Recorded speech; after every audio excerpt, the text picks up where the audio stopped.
April's good സ്റ്റോറീസിലേക്ക് ഏവർക്കും സ്വാഗതം. K Sudhakaran എഴുതിയ നോവൽ വനശലഭം, അധ്യായം 1. അന്നത്തെ തപാലിൽ 3 കവിതകളും 7 കഥകളും കിട്ടി. കവിതകളാണ് ദേവദത്തൻ ആദ്യം വായിച്ചു നോക്കിയത്. ആഴ്ചപ്പതിപ്പിൽ പ്രസിദ്ധീകരിക്കാൻ യോഗ്യമായ ഒരു കവിത ഉണ്ടായിരുന്നു അക്കൂട്ടത്തിൽ. ശ്രദ്ധേയനായ യുവകവി എന്ന നിലയിൽ ആഴ്ചപ്പതിപ്പിലേക്കുള്ള കവിതകൾ തിരഞ്ഞെടുക്കാനുള്ള ചുമതല ദേവദത്തനായിരുന്നു. കഥകൾ നോക്കിയിരുന്നത് രമേശ് ചന്ദ്രൻ. രണ്ടിൻ്റെയും അവസാന വാക്ക് എഡിറ്റർ ഹരീന്ദ്ര ബാബുവിൻ്റേതും. ദേവദത്തനും രമേശ് ചന്ദ്രനും കൂടാതെ മറ്റൊരു സബ് എഡിറ്റർ കൂടിയുണ്ട്, മിസ് അനിത റാണി. 3 പേരുടെയും ഇരിപ്പിടങ്ങൾ ഒരേ മുറിയിലായിരുന്നു. രമേശ് ചന്ദ്രൻ സീറ്റിലുണ്ടായിരുന്നില്ല. പ്രശസ്ത സാഹിത്യകാരനായ RVGയുടെ നോവൽ അടുത്ത മാസം മുതൽ ആഴ്ചപ്പതിപ്പിൽ തുടങ്ങുന്നു. അതിനു മുൻപായി നോവലിനെക്കുറിച്ച് ഒരു റൈറ്റപ്പ് കൊടുക്കണം. അതിനുവേണ്ടി RVGയെ ഇൻ്റർവ്യൂ ചെയ്യാൻ രമേശിനെ അയച്ചിരിക്കുകയായിരുന്നു എഡിറ്റർ ഹരീന്ദ്ര ബാബു. അനിത എന്തോ ധൃതിയിൽ എഴുതുന്നു. ദേവദത്തൻ ആ കവിത ഒരിക്കൽ കൂടി വായിച്ചു നോക്കി. മുൻപൊരു പ്രസിദ്ധീകരണത്തിലും പേര് കണ്ടിട്ടില്ലാത്ത ഒരു പെൺകുട്ടി എഴുതിയ കവിത അയച്ചിരിക്കുന്നത് C. ഇന്ദിരാദേവി. നല്ല താളബോധമുള്ള കുട്ടിയാണവളെന്ന് ദേവദത്തന് തോന്നി. കവിതയിൽ ഉപയോഗിച്ചിരിക്കുന്ന ഗ്രാമീണമായ ചില ബിംബങ്ങളാണ് അയാളെ കൂടുതൽ ആകർഷിച്ചത്. കവിതയുമായി ദേവദത്തൻ അനിതയുടെ അടുത്തേക്ക് ചെന്ന് എതിരെ കിടന്ന കസേരയിലിരുന്നു. എന്താ ദേവ? എഴുതിക്കൊണ്ടിരുന്ന കടലാസിൽ നിന്ന് കണ്ണുകൾ ഉയർത്താതെ അനിത റാണി ചോദിച്ചു. അനിത തിരക്കിലാണോ? തീരാറായി. കഴിഞ്ഞയാഴ്ച ഞാൻ ഫെമിനിസ്റ്റുകളുടെ ഒരു ക്യാമ്പ് കവർ ചെയ്യാൻ പോയത് ഓർമ്മയില്ലേ? അതിൻ്റെ റിപ്പോർട്ടാണ്. 15-ാം ലക്കത്തിൽ തന്നെ അത് കൊടുത്തേക്കാൻ ബാബു സാർ പറഞ്ഞു. യാത്ര അനിതയ്ക്ക് ഹരമാണ്. രാത്രിയെന്നോ പകലെന്നോ ഇല്ലാതെ ഏതു വിദൂര സ്ഥലത്തേക്ക് പോകാനും അവൾക്കൊരു ഭയവുമില്ല. അത് കാരണം സാഹിത്യ ക്യാമ്പുകളും രാഷ്ട്രീയ സമ്മേളനങ്ങളും കലോത്സവവും ഒക്കെ കവർ ചെയ്യാൻ അനുവാദം വാങ്ങാൻ ആദ്യം ബാബു സാറിനെ സമീപിക്കുന്നത് അനിതയാണ്.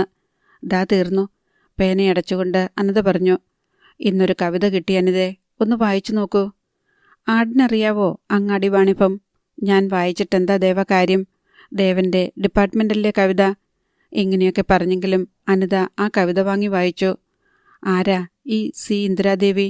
അവൾ ചോദിച്ചു. മറുപുറം നോക്കൂ, വിലാസം എഴുതിയിട്ടുണ്ട്. അനിത കടലാസ് മറിച്ചു നോക്കി. C. Indiradevi, standard 10B division, girls high school, Thrikkandiyur PO. Oh my god, ഇതൊരു 10ാം ക്ലാസ്സുകാരി എഴുതിയ കവിതയോ? മാർവലസ്, അവൾ ആശ്ചര്യത്തോടെ പറഞ്ഞു. അതാണ് അനിതേ എന്നെയും അത്ഭുതപ്പെടുത്തുന്നത്. 15ാം വയസ്സിൽ ഇതുപോലെ മനോഹരമായ കവിത എഴുതാൻ എനിക്ക് സാധിച്ചിട്ടില്ല. അനിത ഒന്നും പറഞ്ഞില്ല. കുട്ടികളുടെ പങ്ക്തിയിൽ ചേർക്കാനായിട്ടാണ് അവൾ ഈ കവിത അയച്ചിരിക്കുന്നത്. ബാബു സാറിനോട് ചോദിച്ചിട്ട് ഞാൻ അവൾക്ക് മുതിർന്നവരുടെ വിഭാഗത്തിലേക്ക് കയറ്റം കൊടുക്കാൻ പോവുകയാണ്. അനിത പുഞ്ചിരിച്ചു. ദേവദത്തൻ എഴുന്നേറ്റ് എഡിറ്ററുടെ മുറിയിലേക്ക് ചെന്നു. ഹരീന്ദ്ര ബാബു അപ്പോൾ ആരോടോ ഫോണിൽ സംസാരിക്കുകയായിരുന്നു. ഇരിക്കൂ എന്ന് അദ്ദേഹം കണ്ണുകൾ കൊണ്ട് പറഞ്ഞു. എഡിറ്ററുടെ മേശയുടെ എതിർവശത്ത് 4 കസേരകളാണുള്ളത്. പതിവ് പോലെ ദേവദത്തൻ ഇടത്തുനിന്ന് 2ാമത്തെ കസേരയിലാണിരുന്നത്. സംസാരം തീർന്നപ്പോൾ ഹരീന്ദ്ര ബാബു ഫോൺ വെച്ചിട്ട് ദേവദത്തനെ നോക്കി. ദേവദത്തൻ ഒന്നും പറയാതെ കയ്യിലിരുന്ന കടലാസ് അദ്ദേഹത്തിൻ്റെ മുന്നിലേക്ക് വെച്ചു. ഹരീന്ദ്ര ബാബു കണ്ണടയെടുത്ത് തുടച്ചിട്ട് കവിത വായിച്ചു നോക്കി. വായന കഴിഞ്ഞ് മുഖമുയർത്തി നോക്കിയപ്പോൾ അദ്ദേഹത്തിൻ്റെ കണ്ണട ഒന്ന് തിളങ്ങി. അത് ചില്ലുകളുടെ തിളക്കമായിരുന്നില്ല. കുട്ടികളുടെ പങ്ക്തിയിലേക്ക് കിട്ടിയ കവിതയാണ് സാർ ഇത്, ദേവദത്തൻ പറഞ്ഞു. അപ്പോഴാണ് അദ്ദേഹം കടലാസിലെ മറുപുറത്തുണ്ടായിരുന്ന മേൽവിലാസം കണ്ടത്. ഇന്ദിര ഒരു മറുപടി അർഹിക്കുന്നു. 15ാം ലക്കത്തിൽ കൊടുക്കാൻ നമ്മൾ 2 കവിതകൾ എടുത്തു വച്ചിട്ടില്ലേ? സ്പേസ് നോക്കിയിട്ട് അതിലൊന്ന് മാറ്റിയിട്ട് ഇത് കൊടുക്ക്, ഹരീന്ദ്രബാബു പറഞ്ഞു. ഇത്തരം ചില നിമിഷങ്ങളിലാണ് ബാബു സാറിനെ ആരാധിച്ചു തുടങ്ങിയത്. ആ ആരാധനയ്ക്ക് ഇതുവരെ മങ്ങലേറ്റിട്ടില്ല. തിളക്കം കൂടുന്നതല്ലാതെ. കവിതയുടെ മാർജിനിൽ ഇനീഷ്യൽ ചെയ്ത് ഹരീന്ദ്രബാബു അത് ദേവദത്തന് കൊടുത്തു. ദേവൻ തന്നെ ആ കുട്ടിക്ക് 2 വരി എഴുത്. ഞാൻ എഴുതിയാൽ ആത്മാവില്ലാത്ത പത്രഭാഷയായി പോകും. ചിരിച്ചുകൊണ്ട് ദേവദത്തൻ പറഞ്ഞു. ശരി സർ. അപ്പോൾ തന്നെ കവിത ദേവദത്തൻ DTP റൂമിലേക്ക് കൊടുത്തു. ഇനി ഇന്ദിരാദേവിക്ക് ഒരു കത്തെഴുതണം. അയാൾ കടലാസ് എടുത്ത് മുന്നിൽ വെച്ചിട്ട് പേന തുറന്നു. പച്ചപ്പാവാടയും വെള്ള ബ്ലൗസും ധരിച്ച് സ്കൂളിലേക്ക് പോകുന്ന ഒരു പെൺകുട്ടിയെ അയാൾ മനസ്സിൽ സങ്കല്പിച്ചു. അവളുടെ വിതിർത്തിട്ട മുടിയിൽ ഒരു തുളസി കതിരുണ്ടാവും. അവൾ നെറ്റിയിൽ ചന്ദനം തൊട്ടിരിക്കും. നടക്കുമ്പോൾ അവൾ മനസ്സിൽ കവിത മൂളുകയായിരിക്കും. എന്തുകൊണ്ടോ ഇന്ദിരാദേവിയോട് അയാൾക്ക് ഒരു ആത്മബന്ധം തോന്നി. അമ്മ 2 പ്രസവിച്ചു, 2 ആൺമക്കൾ. ഒരു പെൺകുഞ്ഞിനെ വേണമെന്ന് അമ്മയ്ക്ക് ആഗ്രഹമുണ്ടായിരുന്നു. അമ്മ ഇവളെ കൂടി പ്രസവിച്ചിരുന്നെങ്കിൽ.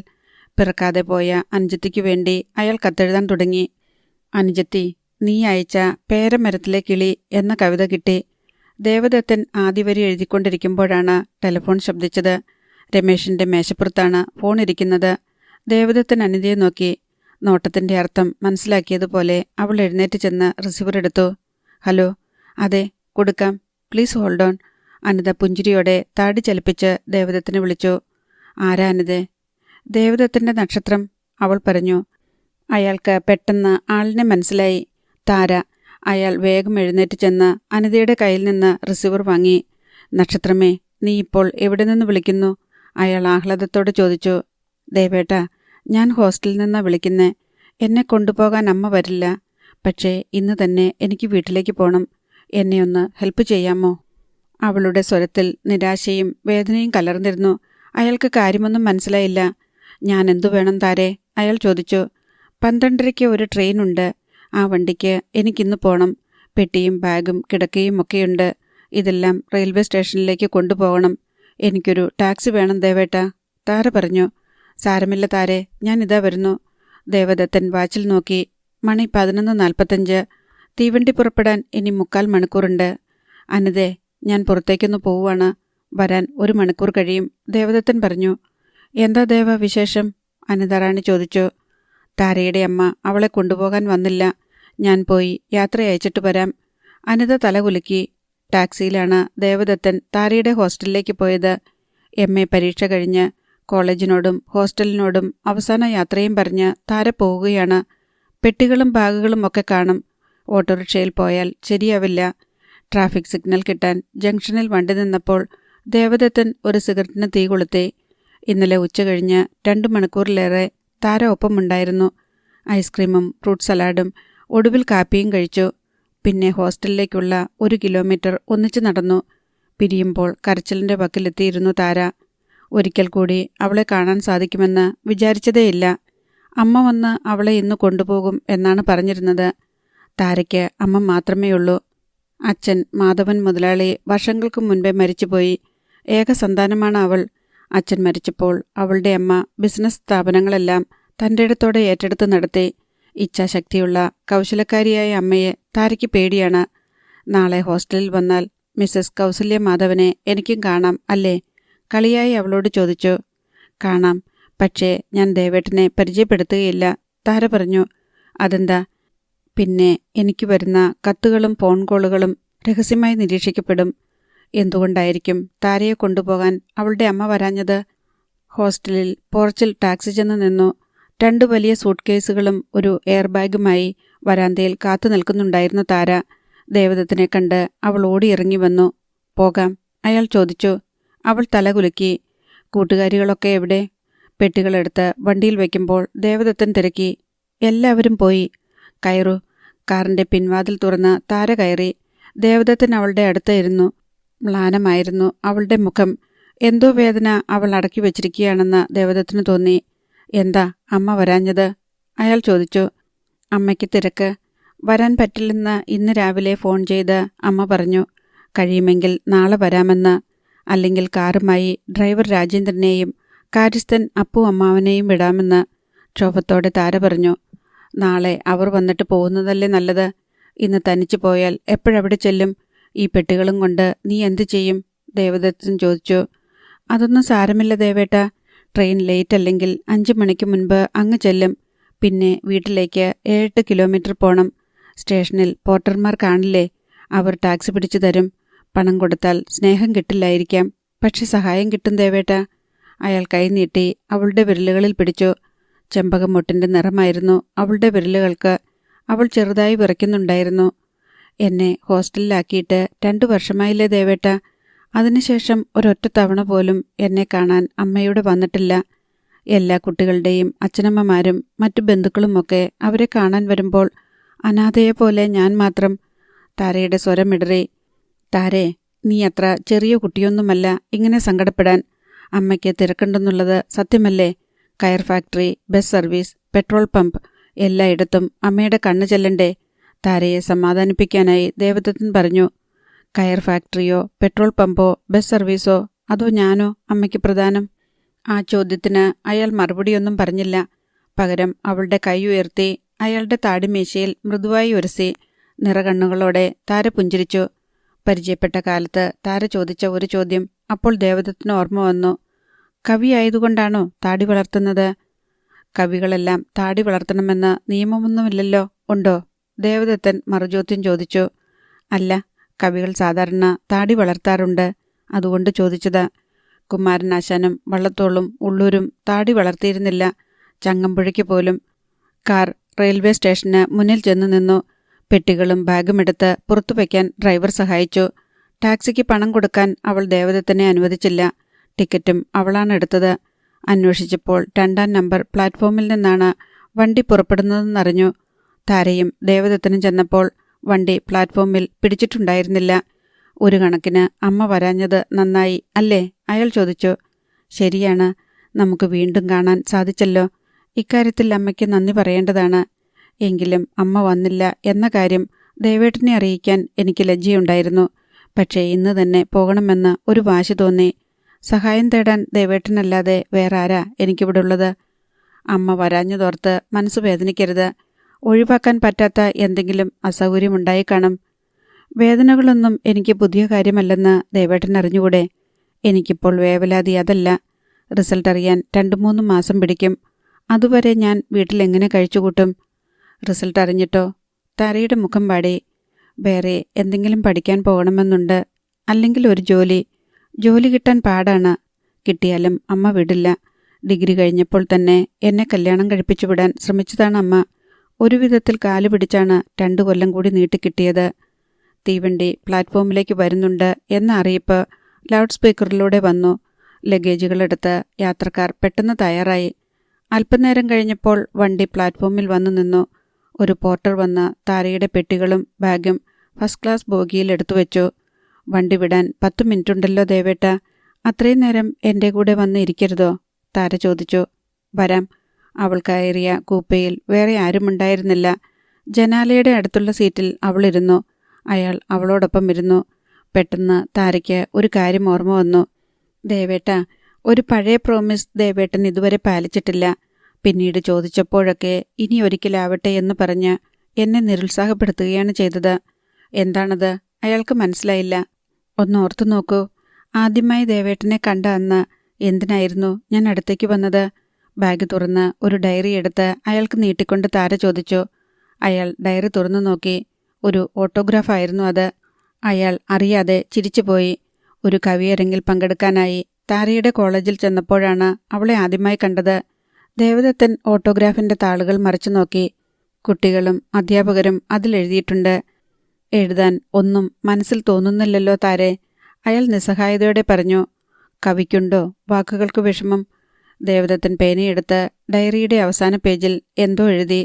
ഇത് എൻ്റെ സ്വന്തം വരികളല്ല, കടപ്പാട് ഭാസ്കരൻ മാഷിന്. അയാൾ പറഞ്ഞു. വണ്ടി പുറപ്പെടാനുള്ള അനൗൺസ്മെൻറ്റ് വന്നു.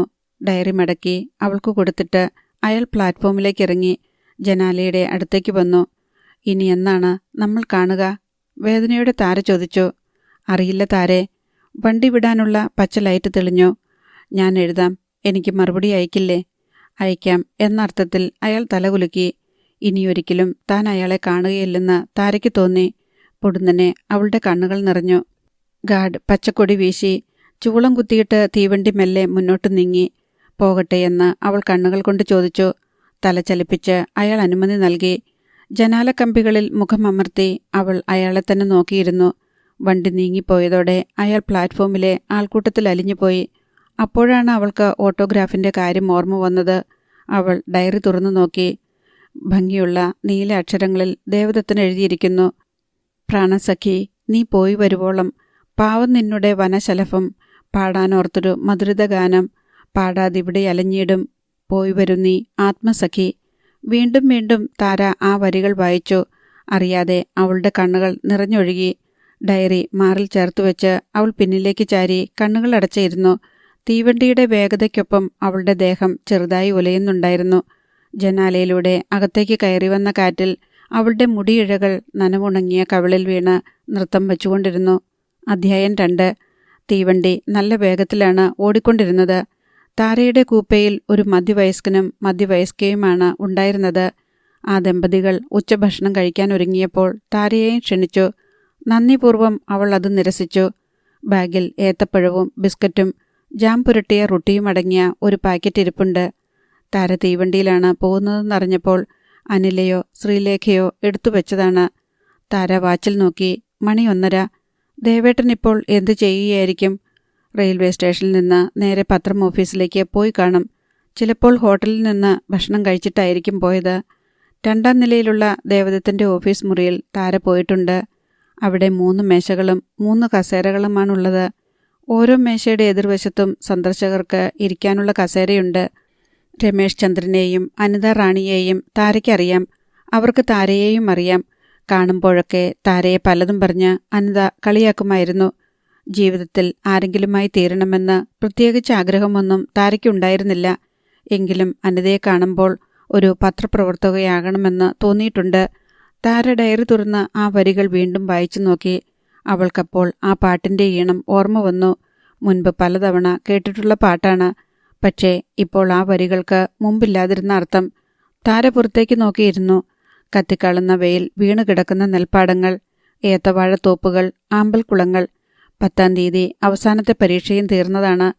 1-2 ദിവസത്തിനുള്ളിൽ വീട്ടിലേക്ക് മടങ്ങിപ്പോകാമായിരുന്നു. ഒരാഴ്ച മുൻപ് ഫോൺ ചെയ്തപ്പോൾ അമ്മ ചോദിച്ചു, താരേ, ഇങ്ങോട്ട് എന്ന് വരാനാണ് നിന്റെ ഉദ്ദേശം? പരീക്ഷ കഴിഞ്ഞ് 2 ദിവസം കൂടി കഴിഞ്ഞിട്ട് പോകാം എന്നായിരുന്നു ഉള്ളിലെ മോഹം. ഒരു ദിവസം കൂട്ടുകാരികളോടൊപ്പം ചെലവഴിക്കണം. ഒരു പകൽ മുഴുവൻ ദേവദത്തിനോട് സംസാരിച്ചിരിക്കണം. 13ാം തീയതി ഞാൻ ഫ്രീയാകും അമ്മേ, താര പറഞ്ഞു.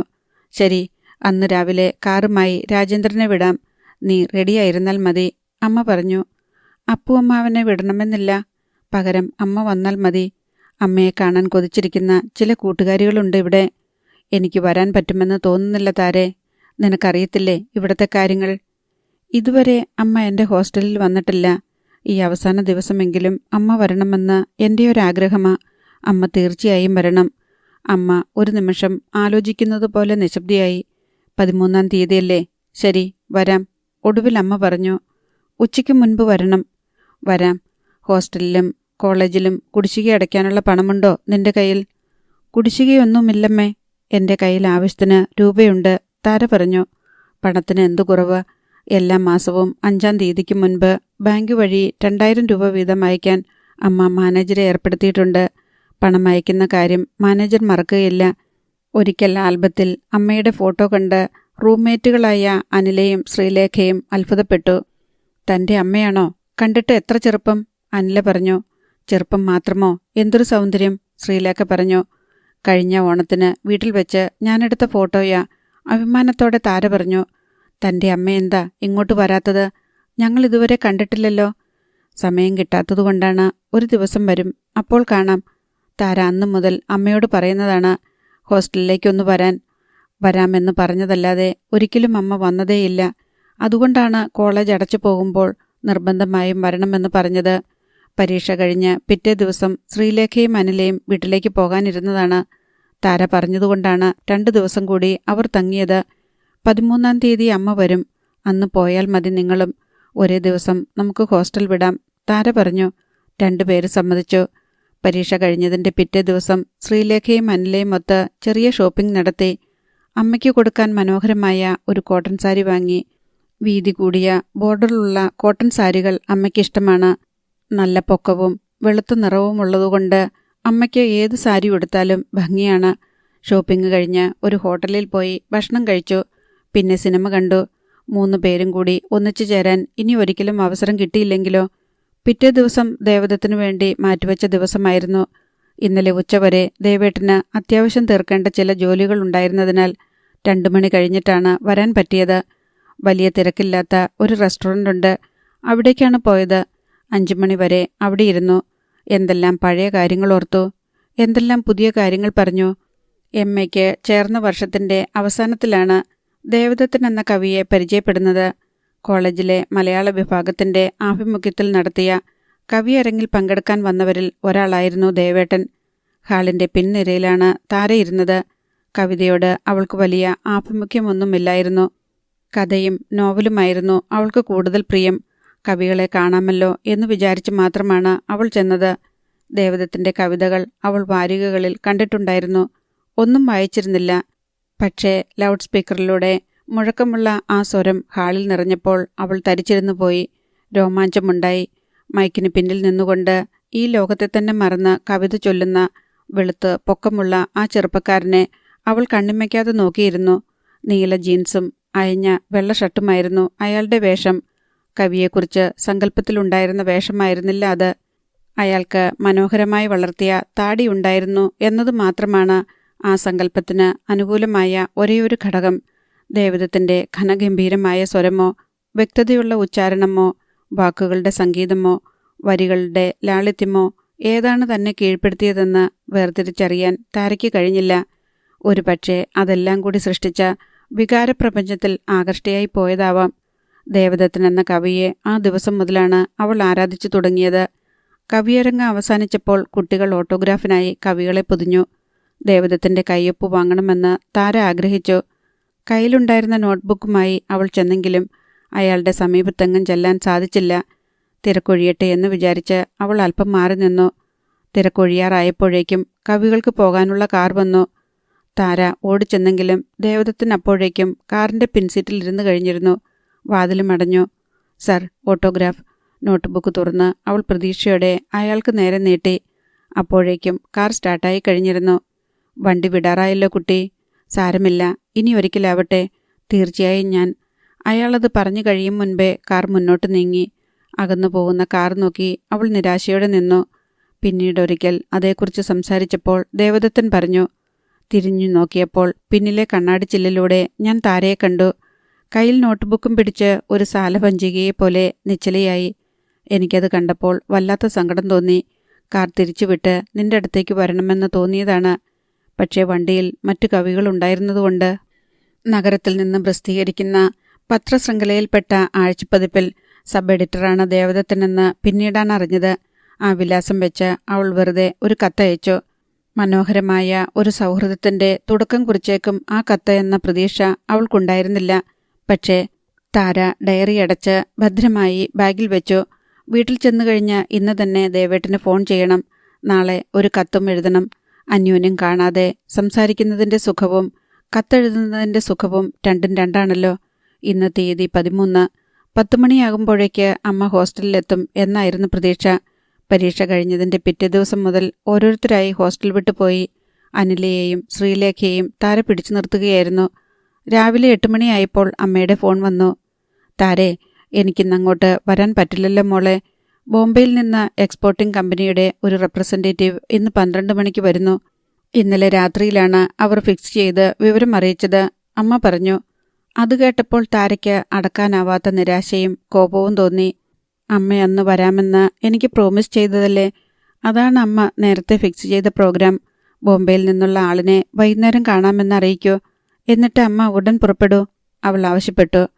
But Tara, he's an important person. I can make him wait for me. എൻ്റെ അമ്മയെ കാണാനും പരിചയപ്പെടാനും എൻ്റെ വളരെ അടുത്ത 2 കൂട്ടുകാരികൾ വീട്ടിൽ പോകാതെ 2 ദിവസമായി ഇവിടെ കാത്തിരിക്കുന്നു. സങ്കടത്തോടെ താര പറഞ്ഞു. താരേ, ഞാൻ പറയുന്നത് മനസ്സിലാക്കൂ. ഇന്ന് തന്നെ നിനക്ക് ഇങ്ങോട്ട് വരണമെന്നുണ്ടെങ്കിൽ ഞാൻ ഇപ്പോൾ തന്നെ കാർ വിടാം. ഞാൻ വരണമെന്ന് നിർബന്ധമുണ്ടെങ്കിൽ നാളെയേ പറ്റൂ. ആരും വരണ്ട. ജീവിതകാലം മുഴുവൻ ഞാൻ ഇവിടെ തന്നെ താമസിച്ചോളാം. അവൾ ക്ഷോഭത്തോടെ റിസീവർ വെച്ചു. ഉടൻ തന്നെ ഫോൺ വീണ്ടും ബെല്ലടിക്കാൻ തുടങ്ങി. റിസീവർ എടുത്തു. അമ്മയാണ് വിളിക്കുന്നത്. ഞാൻ നാളെ വരാൻ താരേ. Be a good girl and please understand me. തേങ്ങിപ്പോയി. താര ഒന്നും പറഞ്ഞില്ല. വിവരമറിഞ്ഞപ്പോൾ അനിലയും ശ്രീലേഖയും അവളെ സമാധാനിപ്പിച്ചു. സാരമില്ല താരേ, നിന്റെ അമ്മയെ കാണാൻ ഞങ്ങൾ ഒരു ദിവസം വരാം. എന്നാണെന്നോ നിന്റെ കല്യാണത്തിൻ്റെ അന്ന്? പെട്ടികളും ബാഗുകളുമെല്ലാം തലേ ദിവസം തന്നെ പാക്ക് ചെയ്തു വച്ചിരുന്നതാണ്. അമ്മ വന്നാൽ മാത്രം മതിയായിരുന്നു. 1 മണിക്കൂർ കഴിഞ്ഞപ്പോൾ ശ്രീലേഖയുടെ വീട്ടിൽ നിന്ന് ആൾ വന്നു. പിന്നെ അനിലയുടെ വീട്ടിൽ നിന്ന് ചേട്ടനും എത്തി. 2 പേരും താരയോട് യാത്ര പറഞ്ഞു പോയി. അവർ പോയപ്പോൾ താര ഒറ്റപ്പെട്ടതുപോലെയായി. വിഷമം സഹിക്കവയ്യാതെ അവൾ കുറെ കരഞ്ഞു. അമ്മ വിളിക്കാൻ വരും മുൻപ് വീട്ടിലെത്തണമെന്ന് അപ്പോഴാണ് തീരുമാനിച്ചത്. ഒരുതരം പകയായിരുന്നു മനസ്സിൽ. വേറൊന്നും ആലോചിച്ചില്ല. ദേവദത്തിന് ഫോൺ ചെയ്തു. തനിച്ചു ചെല്ലുമ്പോൾ അമ്മയ്ക്ക് കുറ്റബോധം തോന്നുമോ? ഇല്ല, ഒന്നും തോന്നാനിടയില്ല. താര വാച്ചിൽ നോക്കി. മണി 4:30. വണ്ടി ഏതോ സ്റ്റേഷനിലേക്ക് കടക്കുകയായിരുന്നു. സ്റ്റേഷന്റെ പേര് കണ്ടപ്പോൾ അവൾ പെട്ടെന്ന് ബോധവതിയായി. അടുത്തത് അവൾക്കിറങ്ങാനുള്ള സ്റ്റേഷനാണ്. 15 മിനിറ്റ് കൂടി കഴിഞ്ഞപ്പോൾ വണ്ടി അടുത്ത സ്റ്റേഷനിലെത്തി. ഇടയ്ക്ക് എവിടെ നിന്നോ അവളുടെ കൂപ്പയിൽ കയറിയ ചെറുപ്പക്കാരൻ പെട്ടികളും ബാഗും പുറത്തിറക്കി വയ്ക്കാൻ അവളെ സഹായിച്ചു. താങ്ക്സ്, താര പറഞ്ഞു. അയാൾ പുഞ്ചിരിച്ചു. പ്രതീക്ഷിക്കാത്ത സ്ഥലങ്ങളിൽ നിന്നാണ് പലപ്പോഴും സഹായം എത്താറുള്ളത്. അവളെ കണ്ട് ഒരു പോർട്ടർ ഓടി വന്നു. എനിക്കൊരു ടാക്സി വേണം, താര പറഞ്ഞു. വന്നാട്ടെ. അയാൾ അവളുടെ ലഗേജ് എടുത്ത് പുറത്തേക്ക് ചെന്ന് ഒരു ടാക്സിയിൽ കൊണ്ടുചെന്ന് വെച്ചു. എവിടെ പോവാനാ? ഡ്രൈവർ ചോദിച്ചു. താര പോകേണ്ട സ്ഥലം പറഞ്ഞു. 10 മിനിറ്റ് നേരം കാർ ഓടിയപ്പോൾ അവൾ പഠിച്ച സ്കൂളിനടുത്തെത്തി. ഇനി ഇടത്തോട്ട് തിരിയണം. കരിങ്കൽ മതിലും കൂറ്റൻ ഇരുമ്പ് ഗേറ്റുമുള്ള ഇരുനില മാളികയുടെ മുന്നിലെത്തിയപ്പോൾ അവൾ കാർ നിർത്തിച്ചു. ഗേറ്റിന്റെ ഇടതുവശത്തെ തൂണിൽ മാധവസദനമെന്ന് ഭംഗിയായി എഴുതിവെച്ച പിത്തള ബോർഡുണ്ടായിരുന്നു. താര പ്രതീക്ഷിച്ചതിന് വിപരീതമായി ഗേറ്റ് തുറന്നു കിടക്കുകയായിരുന്നു. ടാക്സി നേരെ അകത്തേക്ക് കയറി ചെന്നു. പോർച്ചിൽ അമ്മയുടെ കാറുണ്ടായിരുന്നു. മുറ്റത്ത് പച്ച നിറത്തിലുള്ള വേറൊരു പുതിയ കാറും കണ്ടു. ടാക്സി നിന്നപ്പോൾ ഡോർ തുറന്ന് താര ഇറങ്ങി. ഒരു വൃദ്ധൻ എവിടെ നിന്നോ ഓടി വന്നു. കാര്യസ്ഥൻ. അയാളുടെ മുഖത്ത് അമ്പരപ്പുണ്ടായിരുന്നു. മോള് തനിച്ചിങ്ങ് പോന്നോ? തനിച്ചു വരാനുള്ള പ്രായമൊക്കെ എനിക്കില്ലേ അപ്പുവമ്മാവ? ചിരിച്ചുകൊണ്ട് താര ചോദിച്ചു. അയാൾ ഒന്നും പറയാതെ അവളെ പകച്ചു നോക്കി. ഓരോ തവണ കാണുമ്പോഴും അയാൾ കൂടുതൽ കൂടുതൽ വയസ്സിനാവുകയാണെന്ന് അയാൾക്ക് തോന്നി. മുടി മുഴുവൻ നരച്ചിരിക്കുന്നു. അമ്മ സ്ഥലത്തുണ്ടെന്ന് തോന്നുന്നല്ലോ, താര പറഞ്ഞു. മുകളിലുണ്ട്, അയാൾ പരിഭ്രമത്തോടെ പറഞ്ഞു. ടാക്സിയിൽ നിന്ന് പെട്ടികൾ എടുത്തു വയ്ക്കാൻ ആരോടെങ്കിലും പറയൂ. അയാൾക്ക് കാറ് കൂലിയും കൊടുക്കണം. ഞാൻ അമ്മയെ ഒന്ന് കണ്ടിട്ട് വരാം. മുകളിലേക്ക് പോകാൻ തുടങ്ങിയ താരയുടെ മുന്നിൽ അപ്പു അമ്മാവൻ കയറി നിന്നു. മോളിപ്പോൾ അങ്ങോട്ട് പോകണ്ട. അതെന്താ? അയാൾ നിസ്സഹായതയോടെ താരയെ നോക്കി. പെട്ടെന്ന് മുകളിലത്തെ മുറിയിൽ നിന്ന് ഒരു പൊട്ടിച്ചിരി കേട്ടു. അവൾക്ക് പരിചയമുള്ള ചിരിയായിരുന്നു അത്. പിന്നാലെ അമ്മയുടെ ചിരിയും കേട്ടു. മുറ്റത്ത് കിടക്കുന്ന പുതിയ കാർ ആരുടേതാണെന്ന് അവൾക്ക് മനസ്സിലായി. തീ പാർന്ന കണ്ണുകളോടെ താര അപ്പു അമ്മാവനെ നോക്കി. അയാൾ മെല്ലെ തല കുനിച്ചു. അധ്യായം 3.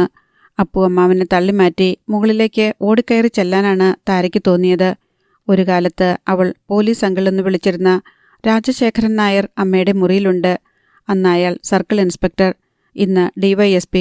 ജീവിതത്തിൽ താര ഏറ്റവും അധികം വെറുക്കുന്ന ഒരു മനുഷ്യൻ. ബോംബെയിൽ നിന്ന് വന്ന എക്സ്പോർട്ടിംഗ് കമ്പനിയുടെ റെപ്രസെൻറ്റേറ്റീവ് ഇദ്ദേഹമാണോ എന്ന് അമ്മയോട് ചോദിക്കണം. ഹോസ്റ്റലിൽ വന്ന് എന്നെ കൂട്ടിക്കൊണ്ടു പോരുന്നതിൽ നിന്നും അമ്മയെ തടഞ്ഞ വെരി ഇമ്പോർട്ടൻ്റ് പേഴ്സൺ ഇദ്ദേഹമാണോ എന്ന് ചോദിക്കണം. ഇല്ല, അങ്ങനെയൊന്നും ചോദിക്കാനുള്ള ധൈര്യം തനിക്കില്ല. പെൺപുലിയുടെ വയറ്റിൽ പിറന്ന ചെമ്മരിയാട്ടിൻകുഞ്ഞാണ് താൻ. താര അറിയാതെ ഉയർന്നു വന്ന തേങ്ങൽ പെട്ടെന്ന് അമർത്തി. എങ്കിലും കണ്ണുകൾ നിറഞ്ഞു. മോള് മുറിയിലേക്ക് പോ. ഇത്രയും ദൂരം യാത്ര ചെയ്തു വന്നതല്ലേ, കുറച്ചുനേരം വിശ്രമിക്ക്. ദേവകി കുടിക്കാൻ എന്തെങ്കിലും കൊണ്ടുവരും. കഴിക്കാൻ എന്തെങ്കിലും വേണോ? സാന്ത്വനിപ്പിക്കുന്നത് പോലെ അപ്പു അമ്മാവൻ ചോദിച്ചു. എനിക്കൊന്നും വേണ്ട. മോള് വരുമെന്ന് ഞാൻ പറഞ്ഞ ദിവസം തന്നെ ദേവകി മോളുടെ മുറി വൃത്തിയാക്കിയിട്ടിരിക്കുക. പാവം അറിഞ്ഞു കാണത്തില്ല മോൾ വന്ന വിവരം. അല്ലെങ്കിൽ ഓടി വന്നേനെ. സ്റ്റെയർകേസിന്റെ മുകളിലത്തെ പടിയിൽ ഷൂസ് പതിയുന്ന ശബ്ദം കേട്ട് താര മുകളിലേക്ക് നോക്കി.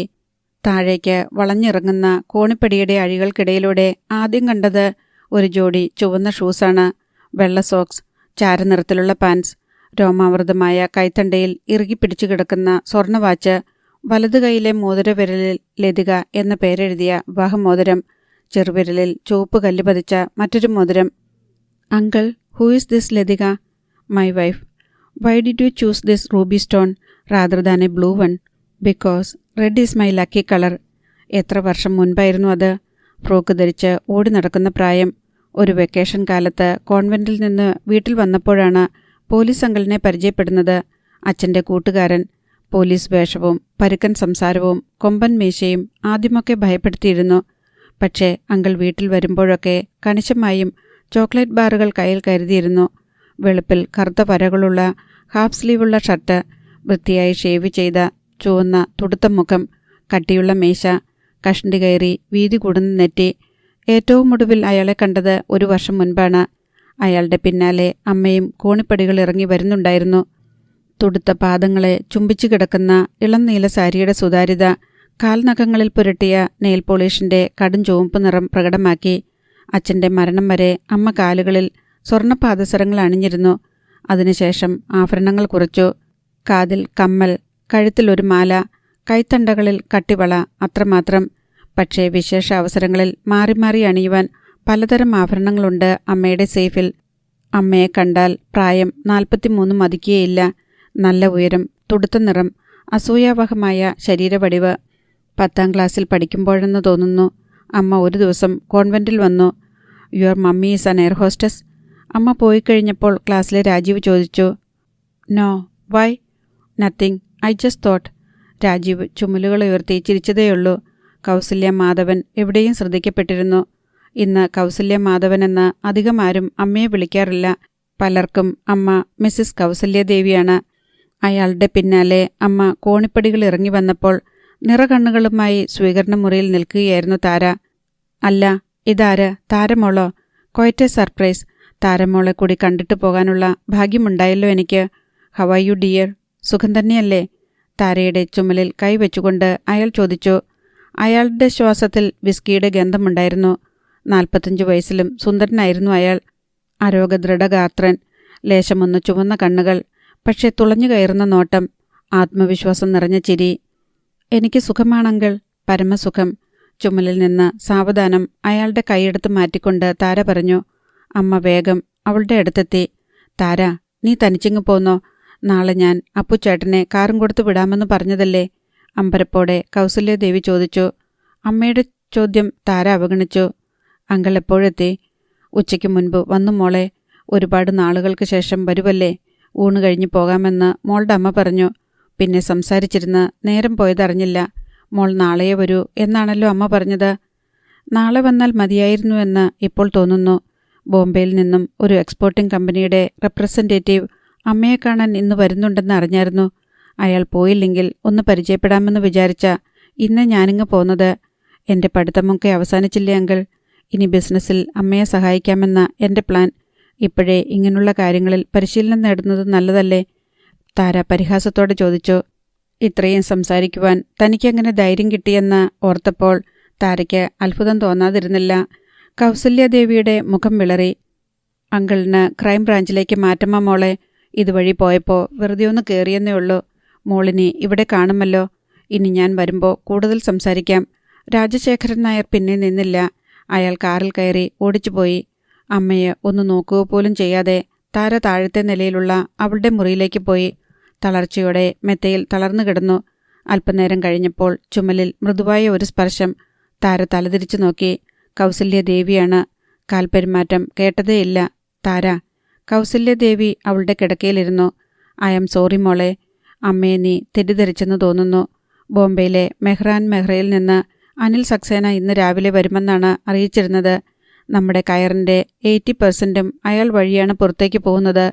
അറിയിച്ചിട്ട് വരുമ്പോൾ അവഗണിക്കാൻ പറ്റുമോ? അതുകൊണ്ട് അമ്മ വരാഞ്ഞത്.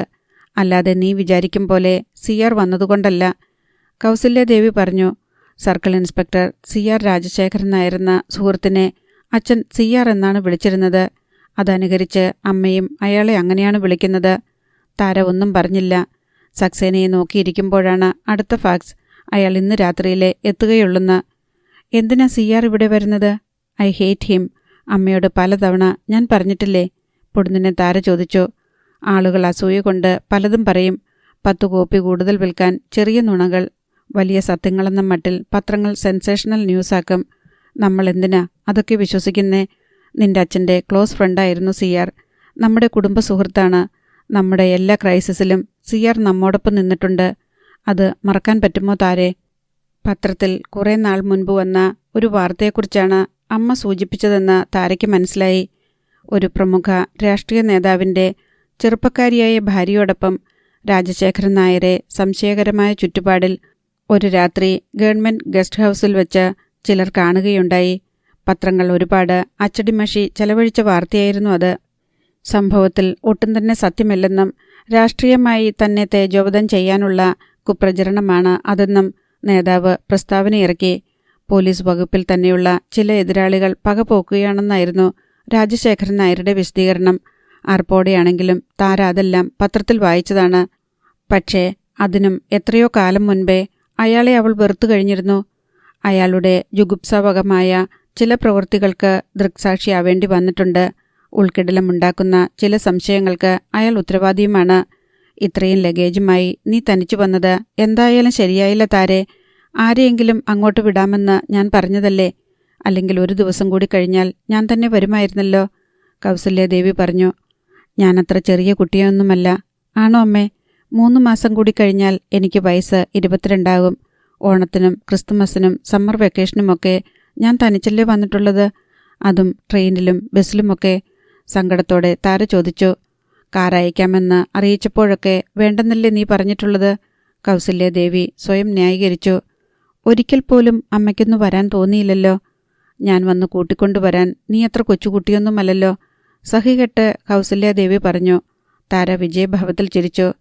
അത് തന്നെയാ അമ്മേ ഞാനും പറഞ്ഞത്. ഞാനത്ര ചെറിയ കുട്ടിയൊന്നുമല്ലല്ലോ. കാണാതെയും കേൾക്കാതെയും പലതും മനസ്സിലാക്കാനുള്ള പ്രായമായി. വാതിലിനടുത്ത് ഒരു നിഴൽ വീണു. നോക്കിയപ്പോൾ ദേവകിയാണ്. കയ്യിലൊരു ട്രേയുണ്ട്.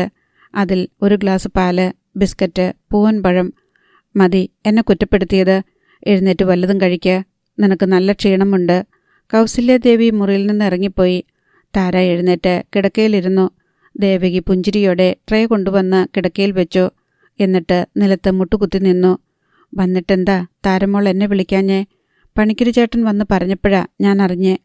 പരിഭവത്തോടെ ദേവകി പറഞ്ഞു. താരയുടെ അതേ പ്രായമാണ് ദേവകിക്ക്. എങ്കിലും പരിചാരികയായതിനാൽ താരയെ അവർ മോളെന്നെ വിളിക്കൂ.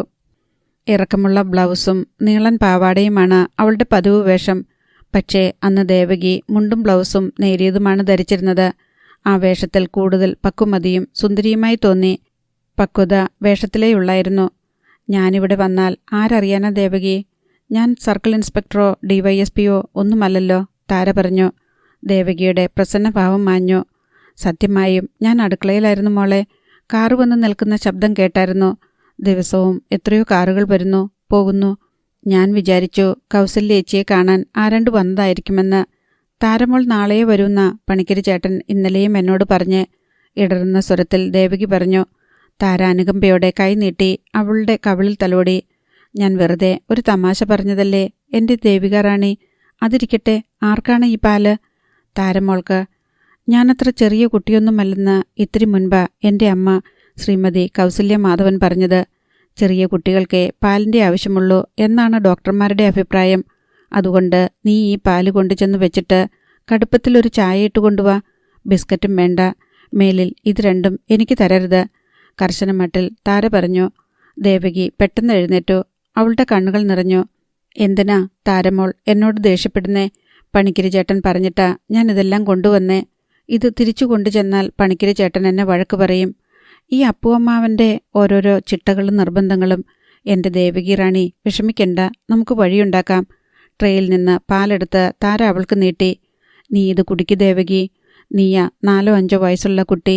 ആരെങ്കിലും എന്തെങ്കിലും തമാശ പറഞ്ഞാൽ ചിണുങ്ങുന്ന ഇള്ളക്കുട്ടി. ഷോ, എനിക്ക് വേണ്ട. ദേവകി കൈയെടുത്ത് നിഷേധിച്ചു. പറയുന്നത് അനുസരിച്ചാൽ മതി. കുടിക്കു വേഗം, അല്ലെങ്കിൽ എൻ്റെ സ്വഭാവം മാറും, താര കോപം അഭിനയിച്ചുകൊണ്ട് പറഞ്ഞു.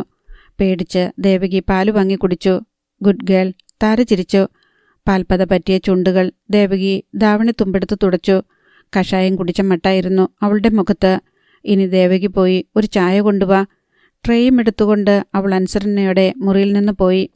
സ്വീകരണ മുറിയിൽ പെട്ടെന്ന് ഫോൺ ശബ്ദിക്കാൻ തുടങ്ങി. ആരോ ഫോൺ എടുത്തു. അടുത്ത നിമിഷത്തിൽ അപ്പുവമ്മാവൻ വേഗം മുറിയിലേക്ക് വന്നു. താരമോളെ ആരോ വിളിക്കുന്നു. ആരാ അപ്പുവമ്മാവ? എഴുന്നേറ്റുകൊണ്ട് അവൾ ചോദിച്ചു. ആരാണെന്ന് പറഞ്ഞില്ല. ആണുങ്ങൾ ആരണ്ട. ദേവദത്തനായിരിക്കുമോ അത്? ആവണേ എന്ന് പ്രാർത്ഥിച്ചുകൊണ്ട് താര തിടുക്കത്തിൽ സ്വീകരണ മുറിയിലേക്ക് ചെന്നു. മുകളിൽ അമ്മയുടെ മുറിയിൽ ഫോണിൻ്റെ എക്സ്റ്റൻഷനുണ്ട്. അമ്മ റിസീവർ എടുത്ത് കാണുമോ? താരയുടെ ഉത്സാഹം നശിച്ചു. അധ്യായം 4. താരയെ യാത്രയയച്ചിട്ട് റെയിൽവേ സ്റ്റേഷനിൽ നിന്ന് പുറത്തിറങ്ങിയപ്പോൾ ദേവദത്തൻ വാച്ചിൽ നോക്കി. മണി 12 കഴിഞ്ഞ് 40 മിനിറ്റ്. ഇനി എന്തെങ്കിലും ഭക്ഷണം കഴിച്ചിട്ട് ഓഫീസിലേക്ക് പോകുന്നതാണ് നല്ലത്. അല്ലെങ്കിൽ ഇന്നും ക്യാൻറ്റീനിലെ ചോറ് കൊണ്ട് തൃപ്തിപ്പെടേണ്ടി വരും. ഉച്ചയ്ക്ക് ചോറ്, രാത്രിയിൽ ചപ്പാത്തിയോ ദോശയോ, അതാണ് പതിവ്. അന്ന് എന്തുകൊണ്ടോ ഊണ് കഴിക്കാൻ ദേവദത്തന് തോന്നിയില്ല. വലിയ വിശപ്പ് അനുഭവപ്പെട്ടില്ല എന്നതാണ് സത്യം. താര കോളേജ് അടച്ച് ഹോസ്റ്റലും വിട്ട് വീട്ടിലേക്ക് പോകും എന്നറിയാമായിരുന്നെങ്കിലും അതേക്കുറിച്ച് ഓർത്തപ്പോഴൊന്നും ഒരു വിഷമവും തോന്നിയില്ലായിരുന്നു. പക്ഷേ അവൾ നിറകണ്ണുകളുമായി കൈ വീശിക്കാട്ടി കടന്നുപോയപ്പോൾ കണ്ണീരണിഞ്ഞ അവളുടെ മുഖമാണ് വേദനിപ്പിച്ചു കളഞ്ഞത്. കഴിഞ്ഞ കൊല്ലം മധ്യവേനൽ അവധിക്ക് കോളേജ് അടച്ച് വീട്ടിൽ പോയിട്ട് വന്നതുപോലെ താര ഇനി മടങ്ങി വരില്ല. ചിലപ്പോൾ അവളെ വീണ്ടും കണ്ടുമുട്ടിയെന്ന് വരാം, ചിലപ്പോൾ ഒരിക്കലും കണ്ടില്ലെന്നും വരാം. വളരെയധികം സ്വകാര്യ ദുഃഖങ്ങൾ ഉള്ളിൽ പേർ നടക്കുന്ന ഒരു പെൺകുട്ടിയാണ് താര. ചിലതൊക്കെ പലപ്പോഴായി അവൾ പറഞ്ഞിട്ടുണ്ട്. അച്ഛനില്ലാത്ത കുട്ടി, അമ്മയുണ്ടെങ്കിലും അമ്മയില്ലാത്ത കുട്ടി, ഭാണ്ഡം നിറയെ നിറമില്ലാത്ത സ്വപ്നങ്ങൾ പേറുന്ന പെൺകുട്ടി. വെയിൽ വകവയ്ക്കാതെ ഫുട്പാത്തിലൂടെ ദേവദത്തൻ മെല്ലെ നടന്നു. കൈപ്പത്തിയുടെ ചിത്രം വരച്ച തിരശ്ശീല വലിച്ചുകെട്ടി അതിന് ചുവട്ടിൽ ഭൂതക്കണ്ണാടിയുമായി വൃദ്ധൻ കൈതട്ടി വിളിച്ചെങ്കിലും നിന്നില്ല. ഫുട്പാത്തിൽ മധുരനാരങ്ങയുടെയും മാമ്പഴത്തിൻ്റെയും കച്ചവടം പൊടിപിടിച്ചു നടക്കുന്നു. ഒരു വശത്ത് സെക്കൻഡ് ഹാൻഡ് പുസ്തകങ്ങളും പഴയ മാസികകളും നിരത്തി ഒരു താടിക്കാരനിരിക്കുന്നു. പുസ്തകങ്ങൾ തിരയണമെന്നുണ്ടായിരുന്നു, പക്ഷേ ദേവദത്തൻ നിന്നില്ല. പഴവങ്ങാടിയിലെ ഫുട്പാത്തിൽ നിന്നാണ് വെറും 2 രൂപയ്ക്ക് ടാഗോറിൻ്റെ ഗീതാഞ്ജലിയുടെ അപൂർവമായ ആദ്യ പതിപ്പ് കിട്ടിയത്. 4-5 മിനിറ്റ് കാത്തു നിൽക്കേണ്ടി വന്നു സിനിമാ തിയേറ്ററിന് മുന്നിൽ നിരത്ത് മുറിച്ചു കടക്കാൻ. ഉച്ചയായിട്ടും വാഹനത്തിരക്ക് ഒട്ടും കുറവില്ല. ദേവദത്തൻ അന്നപൂർണയിലേക്ക് കയറി ചെന്നു. നഗരത്തിൽ ഏറ്റവും വൃത്തിയുള്ളതും രുചികരവുമായ ഭക്ഷണം കിട്ടുന്ന ഹോട്ടലാണ് അന്നപൂർണ. ചെലവാക്കാൻ ഇഷ്ടം പോലെ സമയമുണ്ടെങ്കിൽ സംസാരിച്ചിരിക്കാൻ പറ്റിയ സ്ഥലം. ഓർഡർ ചെയ്താൽ കുറഞ്ഞത് 20 മിനിറ്റെങ്കിലും കാത്തിരുന്നാലേ ഭക്ഷണം മുന്നിലെത്തൂ. താരയുമൊത്ത് 3-4 തവണ അന്നപൂർണയിൽ പോയിട്ടുണ്ട്. ശ്രീകുമാർ തിയേറ്ററിൽ നൂൺ ഷോ, ഏതോ ഇംഗ്ലീഷ് സിനിമയാണ്. ടിക്കറ്റ് എടുക്കാൻ ചെറുപ്പക്കാരുടെ നീണ്ട ക്യൂ. താരയുമായി ചെന്നപ്പോൾ ഇരുന്ന വലതുവശത്തെ മുറിയിൽ മേശ ഒഴിഞ്ഞുകിടക്കുകയാണ്. ദേവദത്തൻ അവിടെ തന്നെ ഇരുന്നു. വെള്ള യൂണിഫോമും തലപ്പാവും ധരിച്ച വെയിറ്റർ വന്നു. ഒരു നെയ് റോസ്റ്റിനും 2 ഉഴുന്നുവടയ്ക്കും ഓർഡർ കൊടുത്തു. വെയിറ്റർ പോയപ്പോൾ ദേവദത്തൻ സിഗരറ്റ് എടുത്ത് കത്തിച്ചു. എന്തിനാണ് ദേവേട്ടൻ ഇങ്ങനെ സിഗരറ്റ് വലിച്ചു തള്ളുന്നത്? കഴിഞ്ഞ 1 മണിക്കൂറിനുള്ളിൽ 3-ാമത്തേതാണിത്. ഒരിക്കൽ താര ചോദിച്ചു. സന്തോഷം വരുമ്പോൾ പുക വലിക്കണമെന്ന് തോന്നും. അറിയാതെ സിഗരറ്റ് തേടി കൈ ചെല്ലും. ഇപ്പോൾ സന്തോഷം വരാൻ പ്രത്യേകിച്ച് എന്ത് കാര്യമാ സംഭവിച്ചേ? കഴിഞ്ഞ 1 മണിക്കൂറായി താര എന്നോടൊപ്പമുണ്ട് എന്ന ഒരേയൊരു കാരണം മതിയല്ലോ എനിക്ക് സന്തോഷിക്കാൻ. ഒക്കെ ശരി തന്നെ, പക്ഷേ പുകവലി ആരോഗ്യത്തിന് ഹാനികരമാണെന്ന് മറക്കണ്ട. ഉവ്വോ, ജീവിതത്തിൽ ഒരിക്കൽ പോലും പുക വലിച്ചിട്ടില്ലാത്ത എൻ്റെ അച്ഛൻ 35-ാമത്തെ വയസ്സിൽ മരിച്ചു. ദിവസം 4 പാക്കറ്റ് സിഗരറ്റ് വലിക്കുന്ന വലിയച്ഛൻ 63-ാമത്തെ വയസ്സിലും ഓടിച്ചാടി നടക്കുന്നു. എനിക്ക് വയ്യ ദേവേട്ടനോട് തർക്കിച്ച് ജയിക്കാൻ. അതെല്ലാം ഓർത്ത് ദേവദത്തൻ അറിയാതെ ചിരിച്ചുപോയി. 15 മിനിറ്റ് കഴിഞ്ഞപ്പോൾ ഓർഡർ ചെയ്ത ഭക്ഷണം വന്നു. നന്നായി മുരിഞ്ഞ് പാകം വന്ന നെയ് റോസ്റ്റ്, ചൂടുമാറാത്ത ഉഴുന്നുവട, വിളഞ്ഞ തേങ്ങ അരച്ചുണ്ടാക്കി കടുക് പൊട്ടിച്ചിട്ട വെളുത്ത ചട്നി, കൊഴുത്ത കാപ്പി. ഭക്ഷണം കഴിഞ്ഞ ശേഷം ദേവദത്തൻ നേരെ പത്രമോഫീസിലേക്ക് പോയി. അപ്പോൾ മണി 1:30. അനിത മാത്രമേ ഉണ്ടായിരുന്നുള്ളൂ മുറിയിൽ. രമേശ് എത്തിയിരുന്നില്ല. ബാബു സാർ എന്നെ വിളിച്ചായിരുന്നു അനിതേ? ദേവദത്തൻ ചോദിച്ചു. 1 തവണ. ഞാൻ പറഞ്ഞു ഗേൾഫ്രണ്ടിനെ യാത്രയയക്കാൻ പോയിരിക്കുകയാണെന്ന്. പറയുന്നത് നുണയാണെന്ന് അവളുടെ ചിരി കണ്ടപ്പോൾ ദേവദത്തന് മനസ്സിലായി. ഞാൻ സാറിനെ ചെന്ന് കാണണോ? ദേവൻ പോയതിന് തൊട്ടു പിന്നാലെ ബാബു സാറും സ്ഥലം വിട്ടു. ബാംഗ്ലൂരിലുള്ള ആ നോവലിസ്റ്റ് വന്നിട്ടുണ്ടെന്ന് തോന്നുന്നു. അയാളെ കാണാൻ പോയതാ ബാബു സാർ. എന്തെങ്കിലും ആവശ്യമുണ്ടെങ്കിൽ ഹോട്ടൽ സഫയറിലേക്ക് വിളിച്ചാൽ മതിയെന്നാ പറഞ്ഞത്. അനിത ധൃതിയിൽ റൈറ്റിംഗ് പാഡും പേനയും ഷോൾഡർ ബാഗിലേക്ക് തിരികെ. എന്നിട്ട് ഒരു ചെറിയ മുഖക്കണ്ണാടി എടുത്ത് അതിൽ നോക്കി മുടി ചീകി വെച്ചു. മുഖത്ത് അല്പം പൗഡർ പൂശി ചുണ്ടുകൾ ലേശമൊന്ന് ചുവപ്പിച്ചു. എടോ അനിതേ, തനിക്കിതിൻ്റെയൊന്നും ആവശ്യമില്ല. മേക്കപ്പ് ഇട്ടില്ലെങ്കിലും ഏതു കൊലകൊമ്പനും തൻ്റെ മുന്നിൽ മുട്ടുകുത്തും. അതിനുള്ള സൗന്ദര്യമൊക്കെ തനിക്കുണ്ട്. അതിരിക്കട്ടെ, ആരെ കാണാനാ ഈ പുറപ്പാട്? ദേവദത്തൻ ചോദിച്ചു. അനിത ഹൃദ്യമായി ചിരിച്ചു. ആണുങ്ങളെ കാണാൻ പോകുമ്പോൾ മേക്കപ്പിൻ്റെ ആവശ്യമില്ലെന്ന് എനിക്കറിയാം ദേവ. പക്ഷേ ഇതല്ല. നഗരത്തിലെ ഏറ്റവും സുന്ദരിയായ ഒരു പ്രൗഢ വനിതയെ കാണാൻ പോവുകയാണ് ഞാൻ. അഡ്വക്കേറ്റ് മിസ് ജമീല ബീവി. ഫെമിനിസത്തെക്കുറിച്ചുള്ള എൻ്റെ ആ റിപ്പോർട്ടിന് കൊഴുപ്പ് കൂട്ടാൻ 1-2 ബോക്സ് ഐറ്റംസ് കൂടി കൊടുക്കാൻ ഞാൻ ഉദ്ദേശിക്കുന്നുണ്ട്. 40-ാം വയസ്സിലും അവിവാഹിതയായി കഴിയുന്ന ജമീല ബീവിയുമായി ഒരു ഇൻ്റർവ്യൂ. വിളിച്ചു ചോദിച്ചപ്പോൾ ഒരു ലേറ്റ് ലഞ്ചിന് തയ്യാറാണെങ്കിൽ 2 മണിക്ക് വീട്ടിലേക്ക് ചെല്ലാൻ ക്ഷണം കിട്ടി. അപ്പോൾ അനിതയ്ക്കിന്നൊരു തകർപ്പൻ ലഞ്ച് പ്രതീക്ഷിക്കാം. പ്രതീക്ഷയല്ല ദേവ, ജമീല ബീവി ഒരു വെജിറ്റേറിയൻ ആണെന്ന കേൾവി. എല്ലാ അർത്ഥത്തിലും. കണ്ണുകളിൽ കള്ളച്ചിരിയുമായി അനിത എഴുന്നേറ്റു. എനിവേ, ഒരു നല്ല ലഞ്ചും രസകരമായ ഒരു ഇൻ്റർവ്യൂവും ആശംസിക്കുന്നു, ദേവദത്തൻ പറഞ്ഞു. താങ്ക്സ്, അതിരിക്കട്ടെ. പിരിഞ്ഞപ്പോൾ താര കരഞ്ഞോ? ഇത്തിരി കണ്ണീരില്ലാതെ എന്തു വേർപിരിയൽ. സ്നേഹമെല്ലായ്പ്പോഴും ഇങ്ങനെയാണ്. കണ്ണീരിലോ വേർപാടിലോ അന്ത്യം കണ്ടെത്താനാണ് അതിനിഷ്ടം.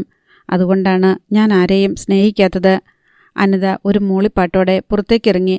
പുഞ്ചിരിയോടെ ദേവദത്തൻ റൈറ്റിംഗ് പാടെടുത്ത് മുന്നിൽ വെച്ചു. ഇന്ദിരാദേവിക്കുള്ള കത്ത് പൂർത്തിയാക്കണം. പ്രിയപ്പെട്ട അനുജത്തി, നീ അയച്ച പേരമരത്തിലെ കിളി എന്ന കവിത കിട്ടി. നന്നായിട്ടുണ്ട്. അത് ഉടൻ പ്രസിദ്ധപ്പെടുത്തുന്നു. ഇനിയും ധാരാളം എഴുതണം. നന്നായിട്ടുണ്ടെന്ന് തോന്നിയാൽ അയച്ചു തരണം. എഴുതിയാൽ മാത്രം പോരാ, ഇന്ദിര ധാരാളം വായിക്കുകയും വേണം. സ്നേഹപൂർവ്വം ദേവദത്തൻ. എഴുതിയ കടലാസ് കവറിലിട്ട് വിലാസം എഴുതുമ്പോഴാണ് അറ്റൻഡർ ചന്ദ്രേട്ടൻ ഒരു കത്തുമായി വന്നത്. ഇത് ദേവൻ സാറിനുള്ളതാ. മേൽവിലാസം വായിച്ചത് തെറ്റി. ആരോ ദേവരാജൻ സാറിൻ്റെ മേശപ്പുറത്ത് കൊണ്ടുചെന്ന് വച്ചേക്കുമായിരുന്നു. അയാൾ പറഞ്ഞു, സർക്കുലേഷൻ മാനേജറാണ് ദേവരാജൻ. ദേവദത്തൻ ആ കത്ത് വാങ്ങി നോക്കി. അമ്മ അയച്ചതാണെന്ന് കൈയക്ഷരം കണ്ടപ്പോൾ തന്നെ അയാൾക്ക് മനസ്സിലായി. അയാൾ വേഗം അത് തുറന്നു വായിച്ചു. എല്ലാം പതിവ് പല്ലവികൾ. നീ അധികം വായിച്ച് രാത്രിയിൽ ഉറക്കമൊഴിക്കരുത്. ശരീരം നോക്കണം. എനിക്ക് പണമൊന്നും അയക്കണ്ട. നല്ല ഭക്ഷണം വാങ്ങിക്കഴിക്കണം. കത്തിൻ്റെ അവസാന ഭാഗം മാത്രം അല്പം വ്യത്യസ്തമായിരുന്നു. ദാസന് ഒരു കല്യാണാലോചന വന്നിട്ടുണ്ട് ദേവ. നെടിയവിളയിലെ ശങ്കരമ്മാവിൻ്റെ മോൾ മാലതിക്കുട്ടി വഴി വന്ന ആലോചനയാ. പെൺകുട്ടിയെ അവൾക്ക് നേരിട്ടറിയാം. കാണാൻ സുന്ദരിയാണത്രേ. BA പാസ്സായിട്ടുണ്ട്. നല്ല സ്വഭാവ ഗുണമുള്ള കുട്ടിയാണെന്നാ മാലതിക്കുട്ടി പറഞ്ഞത്. എത്ര ആലോചനകൾ വന്നതാ. ദാസൻ ഓരോ കാരണം പറഞ്ഞ് തള്ളിക്കളഞ്ഞതല്ലേ എല്ലാം. എന്തായാലും ഭാഗ്യത്തിന് ഇത്തവണ പെണ്ണ് കാണാൻ പോകാമെന്ന് അവൻ സമ്മതിച്ചിട്ടുണ്ട്. വരുന്ന ഞായറാഴ്ച നിങ്ങൾ രണ്ടുപേരും കൂടെ കുട്ടിയെ കാണാൻ ചെല്ലുമെന്ന് ഞാൻ മാലതിയെ അറിയിച്ചിട്ടുമുണ്ട്. അതുകൊണ്ട് നിശ്ചയമായും ശനിയാഴ്ച തന്നെ നീ വരണം. ഉപേക്ഷ വിചാരിക്കരുത്. ദേവദത്തൻ പുഞ്ചിരിയോടെ കത്ത് മടക്കി വെച്ചു. ദാസേട്ടനെ കൊണ്ട് കല്യാണം കഴിപ്പിക്കാൻ 3-4 വർഷമായി അമ്മ പാടുപെടുന്നു. ദാസേട്ടൻ വഴുതിമാറിപ്പോവുകയാണ്. അവൻ്റെ മനസ്സിൽ ഏതെങ്കിലും പെണ്ണ് കാണും ദേവ. ഞാൻ ചോദിച്ചിട്ട് അവനൊന്നും വിട്ടു പറയുന്നില്ല. അവൻ വല്ല കുരുക്കിലും വീണ് കിടക്കുവാണോ? ഒരിക്കൽ അമ്മ ചോദിച്ചു. അങ്ങനെയൊന്നുമില്ലമ്മേ. ഉണ്ടായിരുന്നെങ്കിൽ ദാസേട്ടൻ എന്നോട് പറഞ്ഞേനെ. അമ്മയ്ക്കറിയില്ലേ, എന്നോട് പറയാത്ത ഒരു രഹസ്യം ദാസേട്ടനില്ല. ഇലക്ട്രിസിറ്റി ബോർഡിലായിരുന്നു അച്ഛന് ജോലി. ഹൃദയസ്തംഭനം മൂലം അച്ഛൻ മരിച്ചപ്പോൾ പകരം ജോലി വേണമെങ്കിൽ അമ്മയ്ക്ക് കിട്ടുമായിരുന്നു.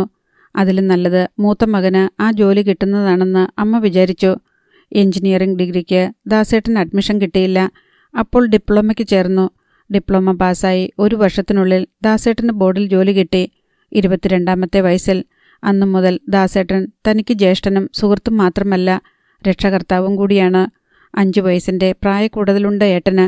ഇപ്പോൾ 30 വയസ്സായി. സങ്കടപ്പെടുന്നതിൽ കാര്യമുണ്ട്. ശനിയാഴ്ച വീട്ടിലേക്ക് പോകണം. ഒരു കാര്യത്തിൽ മാത്രം സംശയമായി. ദാസേട്ടന് പെണ്ണ് കാണാൻ ഒപ്പം പോകണോ? അതിലും നല്ലത് അമ്മയും ദാസേട്ടനും കൂടി പോകുന്നതല്ലേ. 6 മണി വരെ ദേവദത്തൻ ഓഫീസിൽ ജോലി ചെയ്തു. ചായ കുടിക്കാൻ പുറത്തേക്ക് ഇറങ്ങിയപ്പോഴാണ് താരയുടെ കാര്യം ഓർമ്മ വന്നത്. അവളിപ്പോൾ വീട്ടിലെത്തിയിട്ടുണ്ടാവണം. ചായ കുടിച്ചിട്ട് ഒരു ടെലിഫോൺ ബൂത്തിൽ നിന്ന് അയാൾ താരയുടെ വീട്ടിലേക്ക് വിളിച്ചു. ഹലോ, മാധവസദനമല്ലേ? ദേവദത്തൻ ചോദിച്ചു. അതെ. താരയെ ഒന്ന് വിളിക്കാമോ പ്ലീസ്? ആരാ വിളിക്കുന്നത്? ഒരു സുഹൃത്താണ്. ഇതാ ഇപ്പോൾ വിളിക്കാം. STD ആണ്.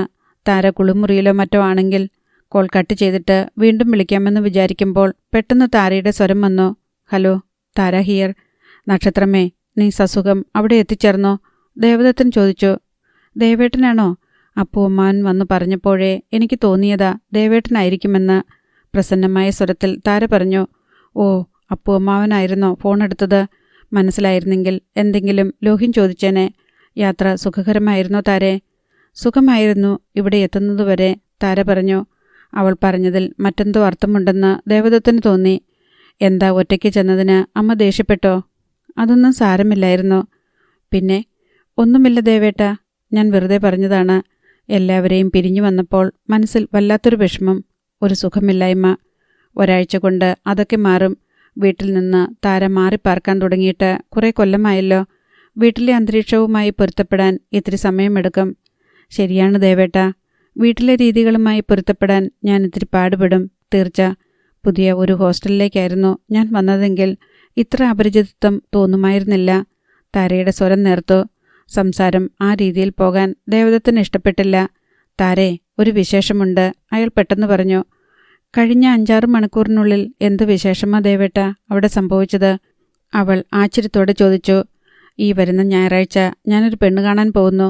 ശ്വാസം നിലച്ചതുപോലെ താര പെട്ടെന്ന് നിശബ്ദയായി. താര, ആർ യു സ്റ്റിൽ ദെയർ? പറയൂ ദേവേട്ട, ഞാനിവിടെയുണ്ട്, ദയനീയ സ്വരത്തിൽ അവൾ പറഞ്ഞു. പേടിച്ചു പോയോ? പെണ്ണ് കാണുന്നത് ദാസേട്ടന് വേണ്ടിയാണ്. ഞാൻ കൂടി പോകുന്നേയുള്ളൂ. ശനിയാഴ്ച വീട്ടിൽ ചെല്ലണമെന്ന് പറഞ്ഞ് ഇന്ന് അമ്മയുടെ കത്ത് വന്നിരിക്കുന്നു. ദേവേട്ട, തമാശ ഇത്തിരി കൂടിപ്പോയി. ഈ ലോകത്ത് ഞാൻ ആശ്രയമായി കാണുന്ന ഒരേയൊരു വ്യക്തി ദേവേട്ടൻ മാത്രമാണ്. ആ ആശ്രയം കൂടി നഷ്ടപ്പെട്ടാൽ പിന്നെ ഈ താരയില്ല. അവൾ തേങ്ങി. താരേ, സാരമില്ല, ഞാൻ നാളെ വിളിക്കാം ഓഫീസിലേക്ക്, താര പറഞ്ഞു. അവൾ പെട്ടെന്ന് റിസീവർ വെച്ചു. അത് കഴിഞ്ഞതും റിസീവറിൽ ഒരു ദീർഘനിശ്വാസം കേട്ടതുപോലെ ദേവദത്തിന് തോന്നി. വേറെ ആരെങ്കിലും ശ്രദ്ധിക്കുന്നുണ്ടായിരുന്നോ ഈ സംസാരം? ടെലിഫോൺ എക്സ്ചേഞ്ചിലെ ആരെങ്കിലും, അല്ലെങ്കിൽ താരയുടെ വീട്ടിലെ എക്സ്റ്റൻഷൻ ഫോണിലൂടെ ആരെങ്കിലും? ദേവദത്തിന് മനസ്സിലായില്ല. അധ്യായം 5. താരയ്ക്ക് ഫോൺ ചെയ്തു കഴിഞ്ഞപ്പോൾ മണി 6:30. ദേവദത്തൻ പിന്നെ നേരെ പത്രം ഓഫീസിലേക്കാണ് പോയത്. ചെന്നപ്പോൾ ആഴ്ചപ്പതിപ്പിൻ്റെ ഓഫീസിൽ ചന്ദ്രേട്ടൻ മാത്രമുണ്ട്. ആരെങ്കിലും വന്നിരുന്നോ ചന്ദ്രേട്ട? ദേവദത്തൻ ചോദിച്ചു. രമേഷ് സാർ വന്നിട്ട് അപ്പം തന്നെ പോയി. അനിത സാർ വന്നില്ല. ബാബു സാർ വിളിച്ചോ? ഇല്ല. ദേവദത്തൻ ഹോട്ടൽ സഫയറിലേക്ക് ഫോൺ ചെയ്തു. 207 നമ്പർ മുറിയിലായിരുന്നു നോവലിസ്റ്റ് CR ഉണ്ണികൃഷ്ണൻ. അദ്ദേഹത്തെ പെട്ടെന്ന് ലൈനിൽ കിട്ടി. ഉണ്ണികൃഷ്ണൻ സാറല്ലേ? അതെ സാർ, ഞാൻ ദേവദത്തൻ. പെട്ടെന്ന് പരിചിത ഭാവത്തിലുള്ള ചിരി വന്നു. ഓർക്കുന്നുണ്ട്, കഴിഞ്ഞ തവണ ഞാനവിടെ ഓഫീസിൽ വന്നപ്പോൾ ദേവദത്തനെ പരിചയപ്പെട്ടായിരുന്നല്ലോ. 3-4 മാസം മുൻപ് ദേവദത്തൻ നഗരത്തിലെ സായാഹ്നങ്ങൾ എന്നൊരു കവിത എഴുതിയില്ലേ? ഞാനത് വായിച്ചു. നഗരത്തിൽ എനിക്കും അനുഭവപ്പെട്ട ചില കാര്യങ്ങൾ അതിലുണ്ട്. കവിത എനിക്കിഷ്ടപ്പെട്ടു. Thank you sir. ബാബു കുറച്ചു മുൻപ് വരെ ഇവിടെ ഉണ്ടായിരുന്നു. പോയിട്ട് 10 മിനിറ്റ് ആയതേ ഉള്ളൂ. ബാബു സാർ ഉണ്ടാവുമെന്ന് വിചാരിച്ചാണ് ഞാൻ വിളിച്ചത്. നാളെ സാർ ഞങ്ങളുടെ ഓഫീസിലേക്ക് വരില്ലേ? ദേവദത്തൻ ചോദിച്ചു. വരാം, കാണണം. ശരി സാർ. അയാൾ ഫോൺ വെച്ചു. ബാബു സാർ മദ്യപിക്കുകയില്ല. പക്ഷേ നോവലിസ്റ്റ് നല്ല ഫോമിലാണെന്ന് സംസാരം കേട്ടപ്പോൾ ദേവദത്തിന് മനസ്സിലായി. വാക്കുകൾ കേട്ട് ഒരു കുഴച്ചിൽ. ദേവേട്ടൻ മദ്യപിക്കുമോ? ഒരിക്കൽ താര ചോദിച്ചു. മറുപടി പറയാതെ അയാൾ ഒന്ന് ചിരിച്ചു. എന്തേ ചോദിച്ചത്? ലഹരി ഉള്ളിൽ ചെന്നാലേ എഴുത്തുകാർക്ക് കവിതയും സാഹിത്യവും ഒക്കെ വരുമെന്ന് കേട്ടിട്ടുണ്ട്. എനിക്ക് കവിത എഴുതാൻ ലഹരി വേണ്ട. കവിതയാണെൻ്റെ ലഹരി. അപ്പോൾ മദ്യപിക്കില്ലേ? അവൾ വീണ്ടും ചോദിച്ചു. ഇല്ല, പക്ഷെ 3-4 തവണ പലതരം മദ്യങ്ങൾ രുചിച്ചു നോക്കിയിട്ടുണ്ട്. ഒരു തവണ സുബോധം നഷ്ടപ്പെടുത്തിയിട്ടുമുണ്ട്. ഒരിക്കൽ കഞ്ചാവും വലിച്ചു നോക്കി. എല്ലാം ഒന്ന് അനുഭവിച്ചറിയാൻ വേണ്ടി മാത്രം, അയാൾ പറഞ്ഞു. വെറുതെ അനുഭവത്തിനു വേണ്ടി മദ്യഷാപ്പിലല്ലാതെ വേറെ എവിടെയെങ്കിലും പോയിട്ടുണ്ടോ? താര ചോദിച്ചു. അർത്ഥഗർഭമായ ചോദ്യമായിരുന്നു അത്. താരയുടെ മുഖം കണ്ടപ്പോൾ അവൾ ഉദ്ദേശിച്ചതെന്താണെന്ന് അയാൾക്ക് മനസ്സിലായി. ഇതുവരെ അതിനൊന്നും പോയിട്ടില്ല. സൗകര്യം കിട്ടാത്തതുകൊണ്ടാണ്. ചിരിച്ചുകൊണ്ട് അയാൾ പറഞ്ഞു. സൗകര്യം കിട്ടിയാൽ ഇനി പോകുമെന്നാണോ ദേവേട്ടൻ പറയുന്നത്? അവൾ അനിഷ്ടത്തോടെ ചോദിച്ചു. അതെ, അനുഭവങ്ങളാണ് എഴുത്തുകാരൻ്റെ അസംസ്കൃത വസ്തു. ഞാനായിട്ടെന്തിനാണ് അത് വേണ്ടെന്ന് വെക്കുന്നത്? അവളെ ചൊടിപ്പിക്കാനായി അയാൾ പറഞ്ഞു. താര അയാളെ കടുപ്പിച്ചൊന്ന് നോക്കി. എവിടെ വേണമെങ്കിലും പോയിക്കോ, ഞാൻ തടയുകയില്ല. അരുതെന്ന് പറയാൻ ഞാൻ ആര്?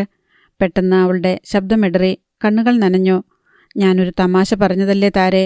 വേണമായിരുന്നെങ്കിൽ എന്നേ എനിക്ക് പോകാമായിരുന്നു. ഈ സിറ്റിയിലാണോ അതിന് സൗകര്യമില്ലാത്തത്? താര ഇങ്ങനെ തൊട്ടാവാടിയാകരുത്. തൊട്ടാവാടിക്ക് തേക്കുമരമാകാൻ പറ്റില്ലല്ലോ ദേവേട്ട. അത് സത്യമായിരുന്നു. വളരെ വേഗം മുറിപ്പെടുന്ന മനസ്സാണ് താരയുടേത്. നിസ്സാര കാര്യങ്ങൾ പോലും അവളെ വേദനിപ്പിക്കും, നിരാശപ്പെടുത്തും. വേഗം കോപിക്കുകയും ചെയ്യും അവൾ. അതേ വേഗത്തിൽ തണുക്കുകയും ചെയ്യും.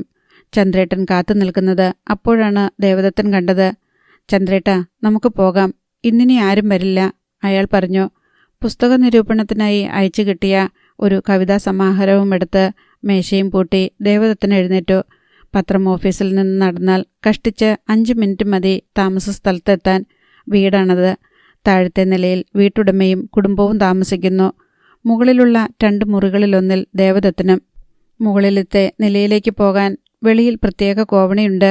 അതുകാരണം വീട്ടുകാരുടെ ശ്രദ്ധയിൽപ്പെടാതെ എപ്പോൾ വേണമെങ്കിലും മുറിയിലേക്ക് വരികയും പുറത്തു പോവുകയും ചെയ്യാം. 2ാമത്തെ മുറി ഒഴിഞ്ഞുകിടക്കുകയാണ്. പത്രത്തിലെ സബ് എഡിറ്റർ വിനോദ് കുമാർ താമസിച്ചിരുന്ന മുറിയാണത്. വിനോദ് കോഴിക്കോട്ടേക്ക് ട്രാൻസ്ഫറായി പോയതിനു ശേഷം ആ മുറി വീണ്ടും ആർക്കും കൊടുത്തിട്ടില്ല. വിനോദ് കാരണമാണ് ദേവദത്തിന് ആ മുറി കിട്ടിയത്. ആഴ്ചപ്പതിപ്പിൽ ആദ്യമായി ജോലി കിട്ടി വന്ന കാലത്ത് ഒരു 4ാം തരം ലോഡ്ജിലാണ് പാർക്കാനിടം കിട്ടിയത്. 2 കിടക്കകളുള്ള ഒരു ചെറിയ മുറി. എഴുതാനോ വായിക്കാനോ സ്വസ്ഥത ലഭിക്കാത്ത ലോഡ്ജായിരുന്നു അത്. തൊട്ടടുത്ത് സിനിമാ തിയേറ്റർ, അവിടെ നിന്നുള്ള പാട്ടും ബഹളവും. ലോഡ്ജിലൊരു ചീട്ടുകളി സംഘം, അവരുടെ അട്ടഹാസങ്ങളും ആർപ്പുവിളികളും. മദ്യപിച്ചിട്ട് രാത്രിയെന്നോ പകലെന്നോ ഇല്ലാതെ മുറിയിൽ കയറി നിന്ന് സംസാരിച്ച് വധിക്കുന്ന അന്തേവാസികൾ. ചെന്ന കാലത്തു തന്നെ എങ്ങനെയോ വിനോദമായി അടുപ്പത്തിലായി. അയാൾ താമസിക്കുന്നിടത്ത് ഒരു മുറി ഒഴിവ് വന്നപ്പോൾ മറ്റാരും അറിയും മുൻപേ അത് ഏർപ്പാടാക്കി തന്നു. 2 വർഷം മുൻപായിരുന്നു അത്. ദേവദത്തൻ ശബ്ദമുണ്ടാക്കാതെ കോണിപ്പടികൾ കയറുമ്പോൾ താഴെ ജോർജ് ചേട്ടൻ്റെ ഡ്രോയിങ് റൂമിലെ TV-യിൽ വാർത്ത കേൾക്കുന്നുണ്ടായിരുന്നു. ഒരു സ്വകാര്യ സ്ഥാപനത്തിൽ അക്കൗണ്ടൻ്റാണ് ജോർജ് ചേട്ടൻ. ഭാര്യ സിസിലിയമ്മ സ്കൂൾ ടീച്ചറും. മൂത്ത മകൾ ഗേളി പ്രീ ഡിഗ്രിക്കും. ഇളയവൾ ലില്ലി 9ലും പഠിക്കുന്നു. കാണുമ്പോൾ ചിരിക്കും, സംസാരിക്കും. അതിൽ കൂടുതൽ അടുപ്പത്തിന് ദേവദത്തൻ പോകാറില്ല. എങ്കിലും ജോർജ് ചേട്ടനും സിസിലിയമ്മ ടീച്ചർക്കും ദേവദത്തനെക്കുറിച്ച് നല്ല മതിപ്പാണ്. ചിലപ്പോഴൊക്കെ ലില്ലി കോണിപ്പടികൾ കയറി മുകളിലേക്ക് വരും. ദേവദത്തന് ആരുടെയെങ്കിലും ഫോൺ കോൾ വരുമ്പോൾ, അല്ലെങ്കിൽ ആഴ്ചപ്പതിപ്പോ പുസ്തകമോ വാങ്ങാൻ. ഗേളി ഒരു വലിയ വായനക്കാരിയാണ്. ദേവദത്തൻ സ്ഥലത്തുണ്ടെങ്കിൽ ഈസ്റ്റർ, ക്രിസ്മസ് തുടങ്ങിയ വിശേഷ അവസരങ്ങളിൽ ഉച്ചഭക്ഷണത്തിന് ജോർജ് ചേട്ടൻ വന്ന് വിളിക്കും. ദേവദത്തൻ സന്തോഷത്തോടെ പോവുകയും ചെയ്യും. മുറി തുറന്ന് വസ്ത്രം മാറിയിട്ട് ദേവദത്തൻ കുളിച്ചു. പിന്നെ അന്നത്തെ പത്രം മുഴുവൻ വായിച്ചു. രാവിലെ തലക്കെട്ടുകൾ നോക്കാനേ സമയം കിട്ടുകയുള്ളൂ. 8 മണിയായപ്പോൾ അയാൾ പതിവ് പോലെ മുറിയടച്ച് താഴേക്കിറങ്ങി. രാത്രിയിൽ പതിവായി ഭക്ഷണം കഴിക്കാൻ പോകുന്ന ഒരു ഹോട്ടലുണ്ട്. എന്ത് കഴിക്കണം എന്ന കാര്യത്തിൽ ദേവദത്തന് നിർബന്ധമൊന്നുമില്ല. ചിലപ്പോൾ ചോറ്, ചിലപ്പോൾ ചപ്പാത്തി, അല്ലെങ്കിൽ ദോശ. ഒരു ഗ്ലാസ് പാലും ഒരു നേന്ത്രപ്പഴവും കിട്ടിയാലും തൃപ്തനാകും. ഭക്ഷണം കഴിച്ചിട്ട് വന്ന് ദേവദത്തൻ കുറേ നേരം വായിച്ചു. എന്തുകൊണ്ടോ ഏകാഗ്രത കിട്ടിയില്ല. മനസ്സ് എങ്ങോട്ടൊക്കെയോ പാറിപ്പറന്നു പോയി. ടേബിൾ ലാമ്പിൻ്റെ വെളിച്ചമേ ഉള്ളായിരുന്നു മുറിയിൽ. പുസ്തകം മാറിൽ നിവർത്തിവെച്ച് ദേവദത്തൻ കണ്ണുകളടച്ചു കിടന്നു. ചെറുതായൊന്ന് മയങ്ങിപ്പോയി. അപ്പോൾ അയാൾ ഒരു കിനാവ് കണ്ടു. ഏതോ ഒരു നദിയുടെ തീരത്ത് നിന്ന് താര മെല്ലെ കൽപ്പടവുകൾ കയറി വരുന്നു. ഒഴുക്കൻ മട്ടിൽ ഒരു വെള്ള സാരിയാണ് ഉടുത്തിരിക്കുന്നത്. മുടി വിതിർത്തിട്ടിരിക്കുന്നു. വെള്ളിപ്പാദസരങ്ങൾ നിലാവ് വീണ ഓളങ്ങൾ പോലെ ചലിക്കുന്നു. ഏറ്റവും മുകളിലത്തെ പടവിലിരുന്ന് ഒരു നോട്ട്ബുക്കിൽ എന്തോ എഴുതുകയായിരുന്നു ദേവദത്തൻ. അവൾ വന്ന് അയാളുടെ കാൽച്ചുവട്ടിലിരുന്നു. അവൾ നോട്ട്ബുക്ക് വാങ്ങി നോക്കി. പെട്ടെന്ന് ഒരു കാറ്റ് വന്ന് നോട്ട്ബുക്ക് തട്ടിയെടുത്ത് പുഴയിലേക്കിട്ടു. 100 ഇതളുള്ള ഒരു വെള്ളപ്പൂവ് പോലെ അത് മെല്ലെ ഒഴുകിപ്പോയി. അതോടെ സ്വപ്നം മുറിഞ്ഞു. ഒരു ഞെട്ടലോടെ ദേവദത്തൻ കണ്ണു തുറന്നു നോക്കി. മുൻപൊരിക്കലും താര സ്വപ്നത്തിലെത്തിയിട്ടില്ല. പക്ഷേ ഇന്ന് താര പോയ ദിവസമാണിന്ന്. വെക്കേഷൻ ആരംഭിക്കുമ്പോൾ മുൻപും താര 1-2 മാസത്തേക്ക് വീട്ടിൽ പോയിട്ടുണ്ട്. പക്ഷേ അതുപോലെയല്ല ഇപ്പോൾ പോയത്. തിരിച്ചു വരാനല്ല അവൾ പോയിരിക്കുന്നത്. യാത്ര പറഞ്ഞ് 2 വഴിക്ക് പിരിഞ്ഞു പോകാൻ വിധിക്കപ്പെട്ട സൗഹൃദമായിരുന്നു ഇത്. ഒരിക്കൽ താര അതേക്കുറിച്ച് സംസാരിച്ചിരുന്നു. ദേവേട്ടനെപ്പോലെ ഒരു സുഹൃത്ത് ഇന്നുവരെ എനിക്കുണ്ടായിട്ടില്ല. അതിൽ ഒരത്ഭുതവുമില്ല താരെ. എന്നെപ്പോലെ ഞാനൊരാൾ മാത്രമല്ലേ ഉള്ളൂ ഈ ലോകത്ത്. തമാശ മട്ടിൽ അയാൾ പറഞ്ഞു. അതാണെന്നെ സങ്കടപ്പെടുത്തുന്നത്. ഈ സൗഹൃദം നഷ്ടപ്പെട്ടാൽ ദേവേട്ടനെപ്പോലെ ഒരു സുഹൃത്തിനെ പിന്നീട് എനിക്ക് കിട്ടുകയില്ലല്ലോ. നഷ്ടപ്പെടുമെന്ന് ആര് പറഞ്ഞു? ആരും പറഞ്ഞില്ല. പക്ഷേ ഞാനൊരു ഭാഗ്യമില്ലാത്ത പെണ്ണാണ് ദേവേട്ട. ആശങ്കകളാണ് എൻ്റെ കൂടപ്പിറപ്പുകൾ. നല്ല കാര്യങ്ങളൊന്നും നീണ്ട കാലം എൻ്റെ ജീവിതത്തിൽ നിലനിൽക്കാറുമില്ല. ആരുടെ ജീവിതത്തിലും നല്ല കാര്യങ്ങൾ അധികകാലം നിലനിൽക്കാറില്ല താരെ. സ്നേഹവും സന്തോഷവും പോലെ തന്നെ നമ്മൾ അനുഭവിച്ചു തീരേണ്ട വികാരങ്ങളാണ് വെറുപ്പും വേദനയും ഭയവും വിദ്വേഷവുമെല്ലാം, ദേവദത്തൻ പറഞ്ഞു. അച്ഛനുണ്ടായിരുന്നപ്പോൾ എൻ്റെ ജീവിതത്തിൽ സന്തോഷവും സ്നേഹവും സമാധാനവും മാത്രമേ ഉള്ളായിരുന്നു ദേവേട്ട. അച്ഛൻ്റെ മരണത്തിന് ശേഷം അരക്ഷിതാവസ്ഥയിലേക്കാണ് എൻ്റെ ജീവിതം കൂപ്പുകുത്തിയത്. ഇപ്പോൾ കുറച്ചൊക്കെ ഉല്ലാസം തോന്നുന്നത് ഇങ്ങനെ ദേവേട്ടൻ്റെ ഒപ്പം സംസാരിച്ചിരിക്കുമ്പോഴാണ്. എനിക്ക് 5 വയസ്സുള്ളപ്പോഴാണ് എൻ്റെ അച്ഛൻ മരിച്ചത്. താരയ്ക്ക് അച്ഛനിൽ നിന്ന് കിട്ടിയത്ര സ്നേഹം എനിക്ക് എൻ്റെ അച്ഛനിൽ നിന്ന് കിട്ടാനുള്ള ഭാഗ്യമുണ്ടായില്ല. പക്ഷേ ദേവേട്ടന് സ്നേഹനിധിയായ ഒരമ്മയുണ്ടല്ലോ. എൻ്റെ അമ്മയെ താരയ്ക്ക് ഞാൻ തരട്ടെ? കളിയായി അയാൾ ചോദിച്ചു. തരുമോ? ദീപ്തമായ മുഖത്തോടെ അവൾ ചോദിച്ചു. ശരി, തന്നിരിക്കുന്നു, നിസ്സാരമട്ടിൽ അയാൾ പറഞ്ഞു. അപ്പോൾ ഞാൻ വരട്ടെ ദേവേട്ടൻ്റെ വീട്ടിലേക്ക്? എന്തിന്? അമ്മയോടൊപ്പം താമസിക്കാൻ. പൂജവയ്പ്പിന് 3-4 ദിവസം അവധിയുണ്ടല്ലോ. അപ്പോൾ കൊണ്ടുപോകാം. അവധി കഴിഞ്ഞ് കൃത്യമായി ഹോസ്റ്റലിൽ തിരിച്ചെത്തുകയും വേണം. അയാൾ വീണ്ടും കളി പറഞ്ഞു. തമാശ മതിയാക്കു ദേവേട്ട. പണ്ട് യമരാജാവ് സാവിത്രിക്ക് കൊടുത്ത വരമാണ് ദേവേട്ടൻ എനിക്ക് തന്നിരിക്കുന്നത്. ദേവേട്ടൻ്റെ അമ്മയെ എനിക്ക് തന്നിരിക്കുന്നു എന്ന് പറഞ്ഞതിൻ്റെ അർത്ഥം ദേവേട്ടനെയും എനിക്ക് തന്നിരിക്കുന്നു എന്നാണ്. മനസ്സിലായോ? ദേവദത്തൻ ഒരു നിമിഷം നിശബ്ദനായിരുന്നു. പിന്നെ താരയുടെ ഇരു കൈകളിലും പിടിച്ച് അവളുടെ കണ്ണുകളിലേക്ക് നോക്കി. താരേ, എന്നും എൻ്റെ ജീവിതത്തിൽ നീ ഉണ്ടാവണമെന്ന് ഞാനും ആഗ്രഹിക്കുന്നു. പക്ഷേ ഭാവിയെക്കുറിച്ച് നമുക്കിപ്പോൾ എങ്ങനെ തീരുമാനിക്കാനാവും? നിന്റെ അമ്മ സമ്മതം തരുമെന്ന് വിചാരിക്കുന്നുണ്ടോ? 2 വർഷം കൂടി കഴിയാതെ വിവാഹം കഴിക്കാനുള്ള മാനസികാവസ്ഥ എനിക്കുണ്ടാവുമെന്ന് തോന്നുന്നില്ല. അതുവരെ നമ്മൾ ഇതേപോലെ ഉണ്ടാവുമെന്ന് എന്താണൊരു ഉറപ്പ്? അയാൾ ചോദിച്ചു. തീരുമാനങ്ങൾ വിധിക്ക് വിടാം എന്നാണോ ദേവേട്ടൻ പറയുന്നത്? നിരാശയോടെ അവൾ ചോദിച്ചു. അതല്ലേ ബുദ്ധി? ദേവേട്ടന് അതാണ് അഭിപ്രായമെങ്കിൽ പിന്നെ ഞാനെന്തു പറയാനാണ്? ആ വിഷയത്തെക്കുറിച്ച് താര പിന്നീടൊരിക്കലും സംസാരിച്ചിട്ടില്ല. സന്തോഷിപ്പിക്കുവാൻ കഴിഞ്ഞില്ലെങ്കിലും താരയെ സങ്കടപ്പെടുത്തരുതെന്ന് ദേവദത്തിന് ആഗ്രഹമുണ്ടായിരുന്നു. പ്രതീക്ഷ കൊടുക്കുകയും അത് സഫലമാകാതിരിക്കുകയും ചെയ്താൽ അതിൽ പരം ഒരു ദുരന്തം വേറെ എന്താണുള്ളത്? എങ്കിലും താരയെ സ്വന്തമാക്കണമെന്ന് തന്നെയായിരുന്നു ദേവദത്തിനെടുത്ത തീരുമാനം. തൽക്കാലം അവൾ അറിയണ്ട എന്ന് മാത്രം. ലൈറ്റണച്ച് അയാൾ ഉറങ്ങാൻ കിടന്നു. പിറ്റേ ദിവസം വെള്ളിയാഴ്ച. തിങ്കളാഴ്ച ലീവ് വേണമെന്ന് ദേവദത്തൻ എഡിറ്ററോട് പറഞ്ഞു. എന്താ ദേവ വിശേഷിച്ച്? സർ ചോദിച്ചു. നാളെ വീട്ടിലേക്കൊന്ന് പോകണമെന്നുണ്ട്. 2 ദിവസം അമ്മയോടൊപ്പം കൂടാമെന്ന് വെച്ചു. പക്ഷേ അനിതയോട് മാത്രം സത്യം പറഞ്ഞു. പെണ്ണ് കാണാൻ ചേട്ടനോടൊപ്പം പോകണ്ട, അമ്മയെ കൊണ്ടുപോകാൻ പറ, അവൾ അഭിപ്രായപ്പെട്ടു. അതെന്താ അനിതേ? നിങ്ങൾ 2 ചെറുപ്പക്കാർ പോകുമ്പോൾ പെൺകുട്ടിക്ക് ഒരു കൺഫ്യൂഷൻ ഉണ്ടാകും. നിങ്ങളിൽ ആരാ പയ്യനെന്ന്. കുട്ടിക്ക് ദേവദത്തിനെയാണ് ഇഷ്ടമായതെങ്കിൽ ചെറിയ നിരാശയാവുകയില്ലേ? ചിരിച്ചുകൊണ്ട് അവൾ പറഞ്ഞു. ഒന്നും പറയാതെ ദേവദത്തൻ നോക്കി.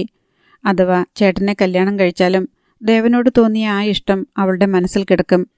അയാളുടെ മുഖഭാവം കണ്ട് അനിത പൊട്ടിച്ചിരിച്ചു. അടുത്ത ഭാഗം നാളെ.